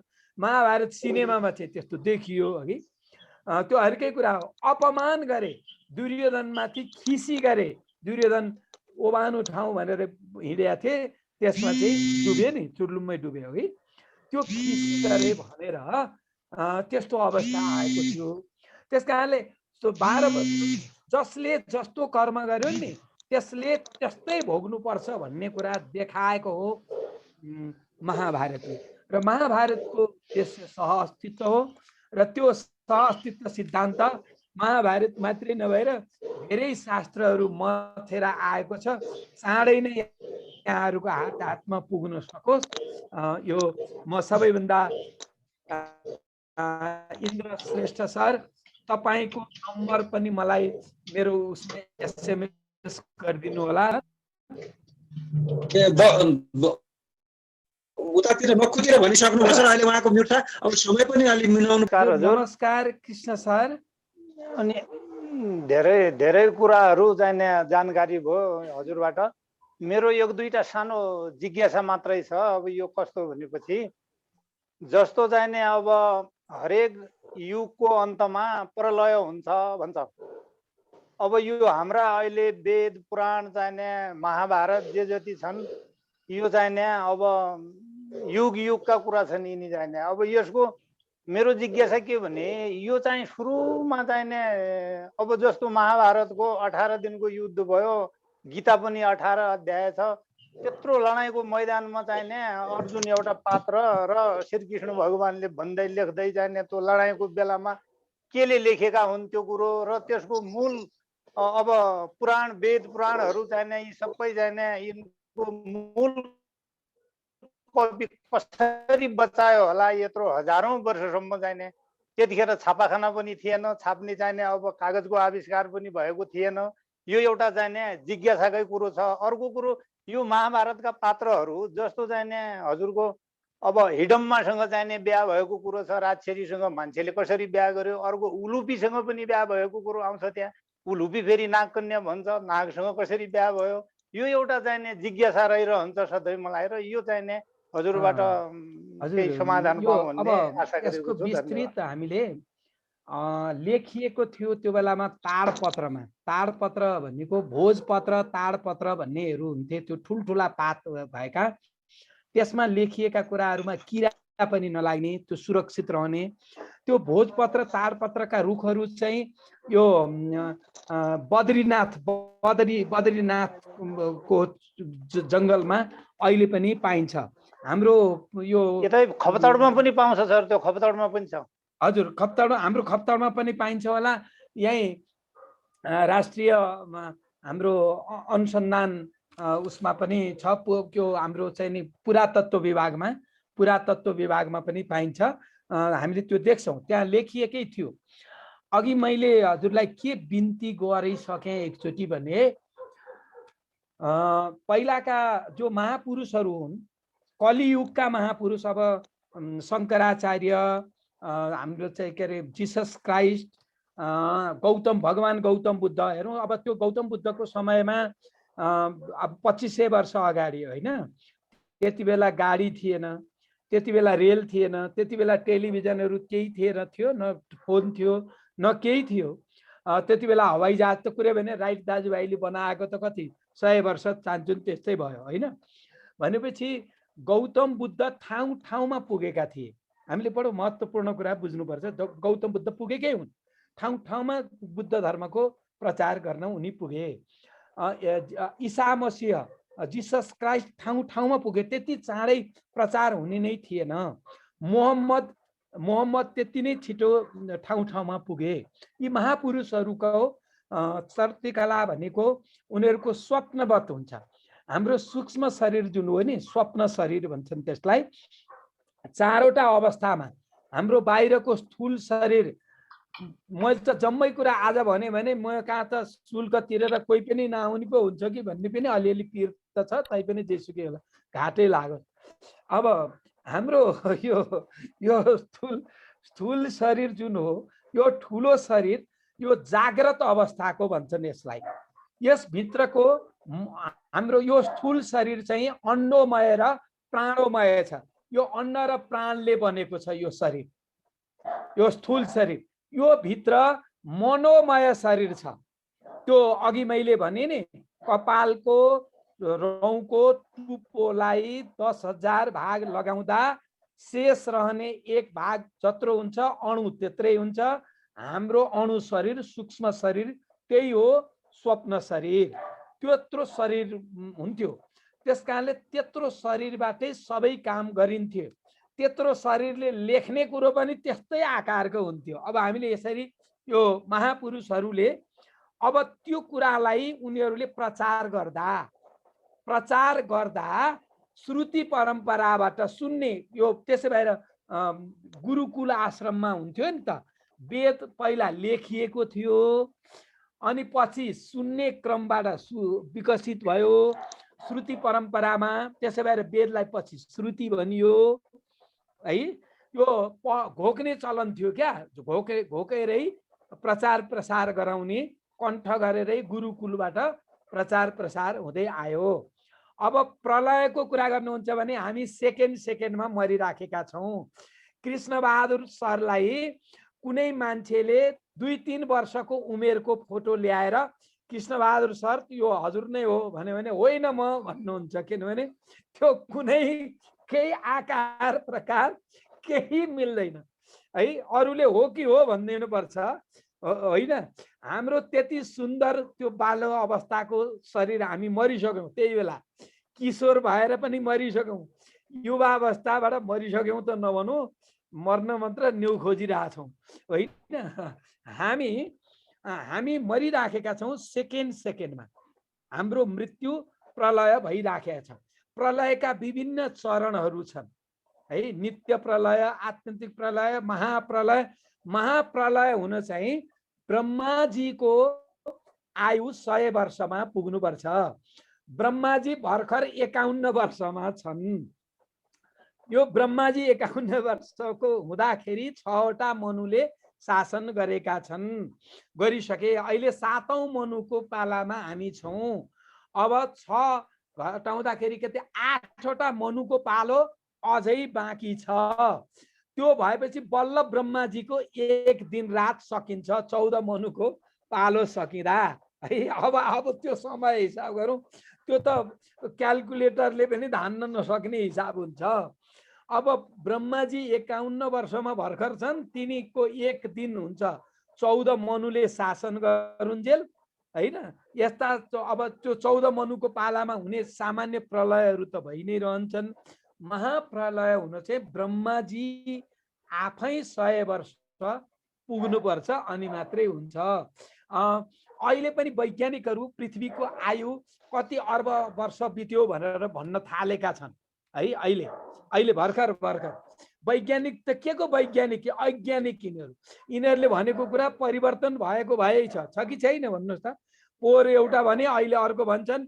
पहिला विकासवादी सिद्धान्तको, डार्विनको विकासवादी सिद्धान्तको कुरा गरे। मान्छे चाहिँ बाँदरबाट विकसित भएको, पछि पत्ता लाग्यो चिम्पान्जीसँग मिल्छ मान्छेको स्वभाव 98% भन्ने कुरा आयो।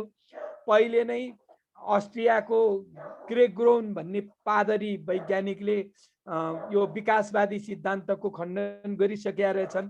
त्यसपछि बेलायतका वैज्ञानिकहरूले 2010 मा फेरि खण्डन गरिसके। कार्ल मार्क्सको सिद्धान्त जो सुरु भएको थियो विकासवादी, डार्विनको विकासवादी सिद्धान्तबाटै हो कार्ल मार्क्सको मार्क्सिजम पनि आएको है। आज त्यस कारणले कार्ल मार्क्सको मार्क्सिजम त्यो साम्यवाद सपना मात्रै भयो नि, त्यो सपना मात्रै हो, कहिले आउँदैन, न आयो न आउँछ। लक्षण त देखिया छैन, हाम्रो साम्यवादीहरूले देखाइरहेछन् नि होइन। भौतिकवादबाट साम्यवाद आउँदैन, कल्पना मात्रै हो। कार्ल मार्क्सको सुन्दर कल्पना हो अघि। उहाँलाई झोक चल्यो वर्णाश्रमीहरूको ताल देखेर, आफ्नै हजुरबाउको त्यो शोषकीय वृत्ति देखे नै उनले अघि।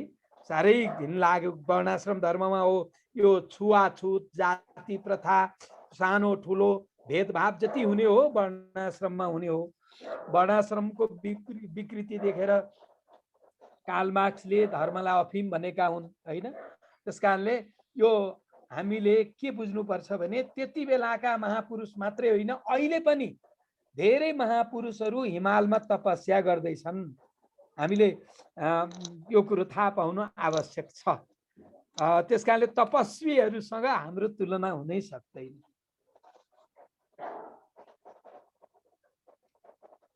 अब कृष्ण सरलाई चित्त बुझ्यो?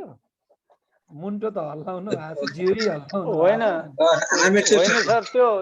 त्यो उलुपी र हिडम्बाको बिहाको कुरो के हो? मैले यो पनि मैले अघि भने हजुरलाई बिर्सनु भयो कि के हो?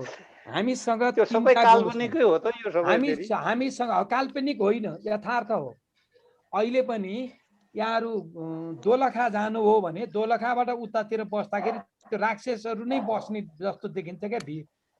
त्यतातिर भीमसेन बसिया, त्यतातिर राक्षसको छोरीसँग लभ पर्यो है। राम्री थिइन् हिडिम्बा भनेर, कहाँ त्यस्तो नराम्री थिइन्। हामीले राक्षस भन्ने बित्तिकै त्यो डरलाग्दो दारा नङ्ग्रा है के कल्पना गर्छौँ। त्यो दारा नङ्ग्रा भनेको हाम्रा षड्शत्रुहरू छन्। काम, क्रोध, लोभ, मोह, मद, मात्सर्य, यी षड्रिपु तिनीहरूले नै बनाउने हो दारा है। यी षड्रिपुको कुरा छ। अनि हामीमै तीनटा तत्त्व छन् भने मैले सत्व गुण जागृत भएको बेला, जुन बेला हामी कसैलाई दया गर्छौँ, प्रेम गर्छौँ, त्यो बेला हामी सत्वगुणी हुन्छौँ। जुन बेला हामी क्रियाशील हुन्छौँ, कुनै काममा व्यस्त हुन्छौँ, लागिरहन्छौँ, त्यो बेला रजोगुणी हुन्छौँ। जुन बेला हामी निदाउँछौँ अथवा यौन कर्म गर्छौँ, त्यो बेला तमोगुणी हुन्छौँ। हेर्नुहोस्, त्यसै भएर यो शरीरमा आकर्षित भएर गरिएको जुन प्रेम हो नि, शरीर प्रति आकर्षण भएर गरिएको प्रेम सत्वगुणबाट सुरु हुन्छ। त्यो प्रेम सत्वगुणको हो। अनि शारीरिक सम्भोगको क्रियाकलाप हुन्जेलसम्म रजोगुण हुन्छ। अनि शारीरिक क्रियाकलाप सकिएपछि अघि भर्खर दुईटा मुख जोडिनेहरू दुईतिर फर्केर बस्छन् नि, ओ तमोगुण सुरु हुन्छ। अब हेर्नुहोस् है, सुरुमा देवता हुन्छ, प्रेम गरुन्जेल त्यही मान्छे, अनि त्यो यौन कर्म गरुन्जेल त्यही मान्छे हुन्छ। अनि यौन कर्म सकिएर जब त्यो भनौँ न स्खलित हुन्छ नि, त्यति बेला फेरि त्यही मान्छे महिलाले पुरुषलाई, पुरुषले महिलालाई हेर्न मन नलागेर विपरीत दिशातिर फर्केर सुत्छन्। त्यस कारणले एउटै मान्छेमा देवता हुन्छ, प्रेम गर्दा देवता, कुनै कर्म गर्दा मान्छे, अनि त्यसपछि यो अन्तिम त्यो चाहिँ नि कुकर्म गर्दा दानव। त्यसै भएर त अनि यौन कर्म गरिसकेर आफ्नै प्रियतमले प्रियतमाको हत्या गरेको, प्रियतमाले प्रियतमको हत्या गरेको हामीले यस्ता समाचार सुनेका छौँ नि। हो, त्यही राक्षस त्यहीँबाट निस्कने हो। त्यस कारणले कुनै व्यक्ति क्रोधित थियो भने क्रोधको अवस्थाको मान्छेलाई प्रेम गरेको छ भने राक्षसनीसँग प्रेम गरियामा है, एकदम शान्त अवस्थामा सात्विक मुडमा भनौँ न होइन, सात्विक अवस्थाको मान्छेलाई प्रेम गरिया भने त्यो देवीसँग प्रेम गरियो भनेर बुझौँ होइन। अनि त्यो राजसी अवस्थाको मान्छेसँग प्रेम गरियो भने मनुष्यसँग गरियो भनेर बुझौँ। त्यसरी पनि हामीले बुझ्नुपर्ने हुन्छ। यो गुणको कुरा हो, गुणको कुरा हो। त्यसमा हामीले रावणलाई राक्षस भन्यौँ नि, उनी त महाशिव भक्त हुन् नि, उनको तुलनामा अहिलेसम्म शिव भक्त एकजना पनि जन्मिएको छैन है। त्यसो हुनाले त्यो प्रवृत्तिलाई भनिएको, प्रवृत्तिलाई पनि भनिएको हो, त्यो काल्पनिक मात्रै चाहिँ होइन है, काल्पनिक मात्रै चाहिँ हुँदै होइन। अहिले पनि अचम्म अचम्मको अनुहारका मान्छे जन्मिया छन् नि, छैन पशुको अनुहारका मान्छे जन्मिए अरे होइन, काहीँ गाईको अनुहारको, काहीँ गोरुको अनुहारको, काहीँ कुकुरको अनुहारको, अनेक अनेक, कोही सर्पको अनुहार लिएर जन्मिए भन्ने हामीले युट्युबमा पनि देखेका छौँ नि। त्यो काल्पनिक मात्रै चाहिँ होइन। सूक्ष्म शरीरले जस्तो कल्पना गर्यो स्थूल शरीर त्यस्तै हुने हो, त्यस्तै रूपमा जाने हो। त्यस कारणले हाम्रो 4वटा शरीर छ। स्थूल शरीरमा अन्न र प्राण, मनोमय शरीरमा मन, बुद्धि र अहङ्कार, विज्ञानोमय शरीरमा विज्ञान र अहङ्कार, अनि आनन्दोमय शरीरमा अहङ्कार। त्यो चाहिँ सुसुप्त हुन्छ, निदाएको। त्यो अपरेसन गर्ने बिरामीलाई लट्ठ्याउँछन् नि, त्यस्तै गरी गहिरो निद्रामा, गहिरो निद्रामा दुख्दैन नि, चिमोट्दा नि दुख्दैन, गाली गर्दा नि सुन्दैन है, नरमाइलो मान्दैन हो। त्यो गहिरो निद्राको अवस्थाको आनन्दोमय शरीर। त्योभन्दा पर हाम्रो कारण शरीर अर्कै छ, महाकारण शरीर अर्कै छ। लिङ्ग शरीर भन्छन् मनोमय शरीरलाई। शिवलिङ्ग पतन भने के हो? त्यो लिङ्ग पतन भने गुप्ताङ्ग पतन भने होइन। शिवजीको मन बुद्धि र एकदम जागेको क्या बिउजेको अहङ्कार पतन भएर भैरव रूप झरेको भनेको। भैरव रूपमा त क्रोध हुन्छ नि, अहङ्कार रूप। त्यसरी भगवान शिवको अहङ्कार रूप झरेको बेलाको कुरा हो। त्यही बेलामा अहङ्कार रूपको लागि काली भनी भगवती पनि काली भएर आउनु पर्यो। त्यस्ता धेरै कुरा छन्। विस्तृत रूपले हामी 1 महिना कतै बस्न पाए है, निकै चर्चा परिचर्चा गर्न भ्याइन्थ्यो। असाध्यै खुसी लाग्यो कृष्णबहादुर सर, यहाँसँग धेरै धेरै धन्यवाद यहाँलाई। अब अन्त पनि आउँछ होला प्रश्न केही। यहाँ गम्भीर भएर हाम्रो रामेश्वर अर्याल सर एकदमै दोहोरी गीत गाउने मुडमा हुनुहुन्छ। हैन, बलदेव सरको चाहिँ गालामा हात राखेर दोहोरी गाउने हो नि पहिला पहिला। हजुर, हामी त यो सम्बन्धी बाटै नै हिँडे मान्छे, बाहुनको छोरो भए पनि हजुर यो खालको चाहिँ नि सबै विद्या नपढे। म म्यानेजमेन्टको विद्यार्थी, मलाई चाहिँ त्यो श्रीमद् भागवत कसले लेखे होला भन्ने एउटा चाहिँ जिज्ञासा मेरो। र अर्को एउटा जिज्ञासा चाहिँ विभिन्न धर्महरू छन्, यी सबै धर्म आखिर त एउटै कुरो त होला सबै? धर्म भनेको कानुन हो। धर्म भनेको law of society, law of society. समाजको, अब समाजमा होइन, प्रत्येक व्यक्तिको धर्म फरक छ, परिवारको धर्म फरक छ, समाजको धर्म फरक छ, राज्यको धर्म फरक छ, विश्वको धर्म त फरक हुने नै भयो। समाजलाई व्यवस्थित गर्नको लागि धर्म बन्यो। म यो सांसारिक धर्मलाई हामीले धर्म भनिराखेका छौँ। त्यसमा के थियो भने भगवान रामका भाइ लक्ष्मण भाउजूलाई आमा मान्थे। भाउजूको पाउजू भन्दा थाहा छैन, पाउ र पाउजू भन्दा अन्त हेर्दैनथे। भगवान रामका मित सुग्रीवले भाउजूसँगै बिहा गरे। हेर्नुहोस् है कस्तो छ होइन, भाउजूसँगै बिहा गरे नि। तर भगवान रामले भाउजूसँग बिहा गर्नेसँग मित लाउँदिन त भनेनन्, आफैले बिहा गरेर आइदिए। उनीहरूको धर्म आफ्नो आफ्नो हुन्छ है। त्यस कारणले कसैले कसैको धर्मप्रति जुन अनास्था गर्छ नि, त्यो घोर अपराधी हो। अर्काको धर्मलाई निन्दा गर्न पाइँदैन। उसको परम्परा जे चल्यो चल्यो।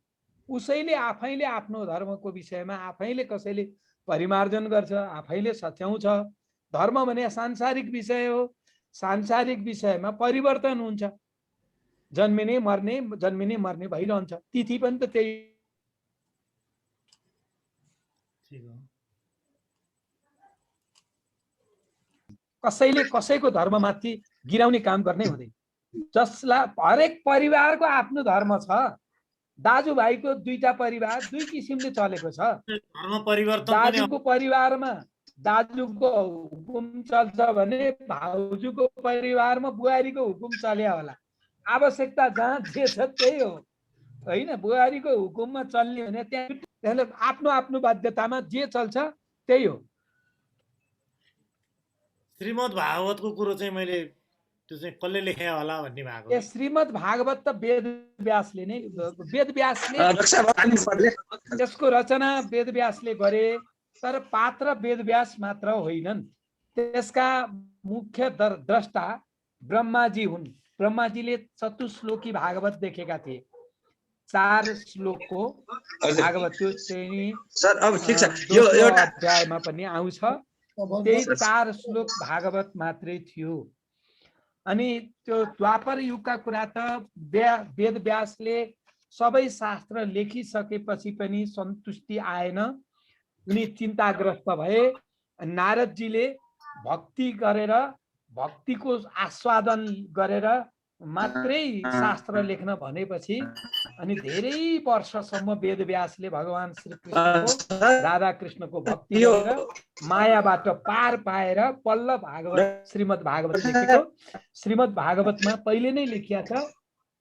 हजुर Vishnu sir Vishnu sir hello नमस्कार। मैले धेरै बेर चाहिँ मैले सोध्दै हुनुहुन्छ कि हजुर मैले बोलेर सुन्ने अवसर नगुमाउँ भनेर मैले कम बोल्ने प्रयास गरेँ र सकेसम्म नबोलीमै थिएँ। धेरै अमृत वचनहरू सुन्न पाइयो।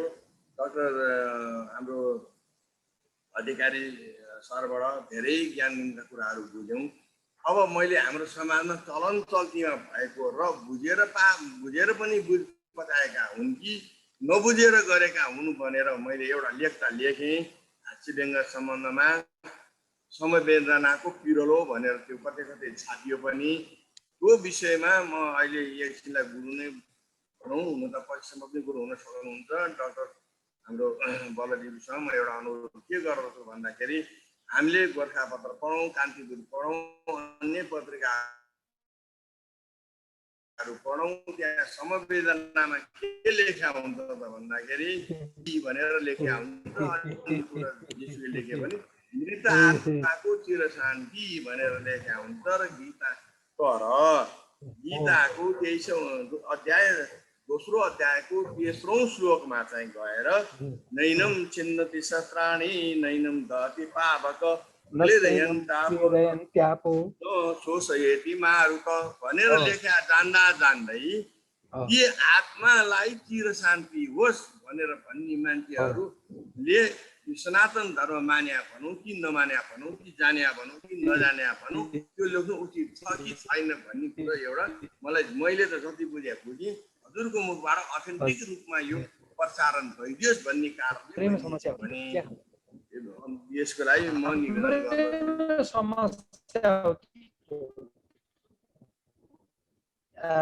त्यहाँको आवाज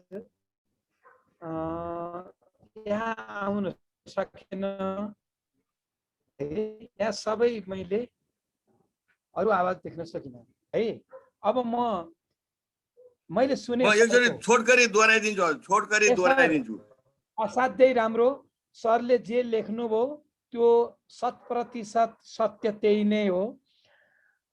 हत्वा त्यो मात्रै होइन, नैनम छिन्दन्ति शस्त्राणि नैनम दहति पावक न चैनम क्लेदयन्त्यापो न शोषयति मारुत त्यो मात्रै होइन, वासांसि जीर्णानि यथा विहाय। जसरी पुरानो कपडा छोडेर हामी नयाँ लुगा लाउँछौँ त्यस्तै भनिया छ। अघि मैले भने भगवान र हामी एकै दिनको। भगवान समुद्र हुन् भने हामी पानीका थोपा। पानीको थोपा र समुद्र त एकै दिनको हो नि। पानीको थोपा नभई समुद्र पनि हुँदैन, समुद्र नभई पानीको थोपा पनि हुँदैन। त्यस कारणले हामी आत्मा परमात्माका अभिन्न अंश हौँ। परमात्मा पनि अनादि छन्, उनको कहिले सुरु हो? सुरु भएकै छैन। उनी पनि अनन्त छौँ, परमात्मा पनि अनादि, हामी पनि अनादि, कहिल्यै मर्दैन। मृत आत्मा भन्ने शब्द असाध्यै आपत्तिजनक छ। आत्मा मर्दैन। फेरि त्यही माथि कसैले चाहिँ नैनम छिन्दन्ती पनि राखेका हुन्छ, फेरि है हाँसो उठ्दो श्लोक पनि हाले हुन्छ। त्यस कारणले यो विज्ञापनकर्ताहरूले पनि सचेत हुन आवश्यक छ। पत्रिकाका सम्पादकहरूले पनि यस्तो कुरा चाहिँ यो हो भनेर भनिदिनु आवश्यक छ। तर दुर्भाग्य हाम्रो यहाँ त हाम्रो धर्म संस्कृति मास्ने मिसन चलिरहेछ। यो फुर्सदमा बुझ्दै गइन्छ। एक दिन छुट्टै दिन कुरा गरौँला, चर्चा गरौँला। आज म धेरै खुसी लाग्यो। त्यो मात्रै होइन, स्वर्गीय भनिन्छ नि, स्वर्गीय भनेको त्यो जन्मन्छ फेरि मर्छ भनेको। स्वर्गीय भन्ने शब्द पनि राम्रो होइन। वैकुण्ठवास होस्, हाम्रो थियो नि पहिला, हो वैकुण्ठवास होस्, कैलाशवास होस्, स्वर्गवासी वैकुण्ठवासी भन्नु चाहिँ राम्रो हो। गोलोकवासी भन्यो भने चाहिँ त्यो दिव्य बनाइयो होइन। स्वर्गवासी भनियो भने त्यो फेरि वासी नै भयो, जन्मियो। त्यो तल्लो दर्जाको कुरो भयो स्वर्गवासी त्यसकारणले यो विष्णु तिवारी निधन मात्रै भनिदिए पनि उत्तमै होला। विष्णु तिवारी सरको जुन सचेतना देखियो त्यसप्रति हामी सबैको तर्फबाट कृतज्ञ छु म। अब हाम्रो सुवर्ण कर्मचारी सर एकदम सघाइरहनु भएको छ। हजुर हस्, धेरै धेरै धन्यवाद डाक्टर साहब। अब हामी हाम्रो आजको यस्तो यो बृहत र विस्तृत विषयलाई चाहिँ नि यो 2 घन्टामा हामीले चाहिँ नि पार लाउने त कुरै रहेन। डाक्टर साहबको फेरि आगामी दिनमा पनि केही यस्तै विषयहरूमा फेरि हाम्रो चाहिँ चर्चा परिचर्चा रहन्छ भन्ने लागेको छ। साथीहरूको चाहिँ नि अब कुन विषयमा बढी रुचि हुन्छ त्यो विषयमा म फेरि त्यो डाक्टर साहबलाई एकचोटि खबर गर्नेछु। र आजको चाहिँ नि यो कार्यक्रममा जुन उहाँले चाहिँ नि यो हाम्रो सनातन वैदिक दर्शनको एउटा यो विहङ्गम विषयलाई चाहिँ छोटो समयमा हाम्रो चाहिँ यस U3A को कार्यक्रममा आजको 150औं चाहिँ श्रृङ्खलामा हामी छौँ डाक्टर साहब। र यहाँलाई चाहिँ हामीले आज निमन्त्रणा गरेर हाम्रो निमन्त्रणा स्वीकार गरेर पालिदिनु भएकोमा म सम्पूर्ण सहभागीको तर्फबाट डाक्टर बलदेव अधिकारी गाउँलेलाई एकदम नमन गर्दछु।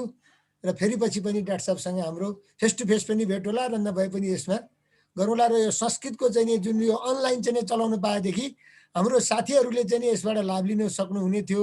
र हामीसँग चाहिँ नि 10-20 जना जति चाहिँ साथीहरू हुन सक्छ कि भन्ने मैले अनुमान गरेको छु डाक्टर साहब। हामीले पनि यो सोचेका थियौँ।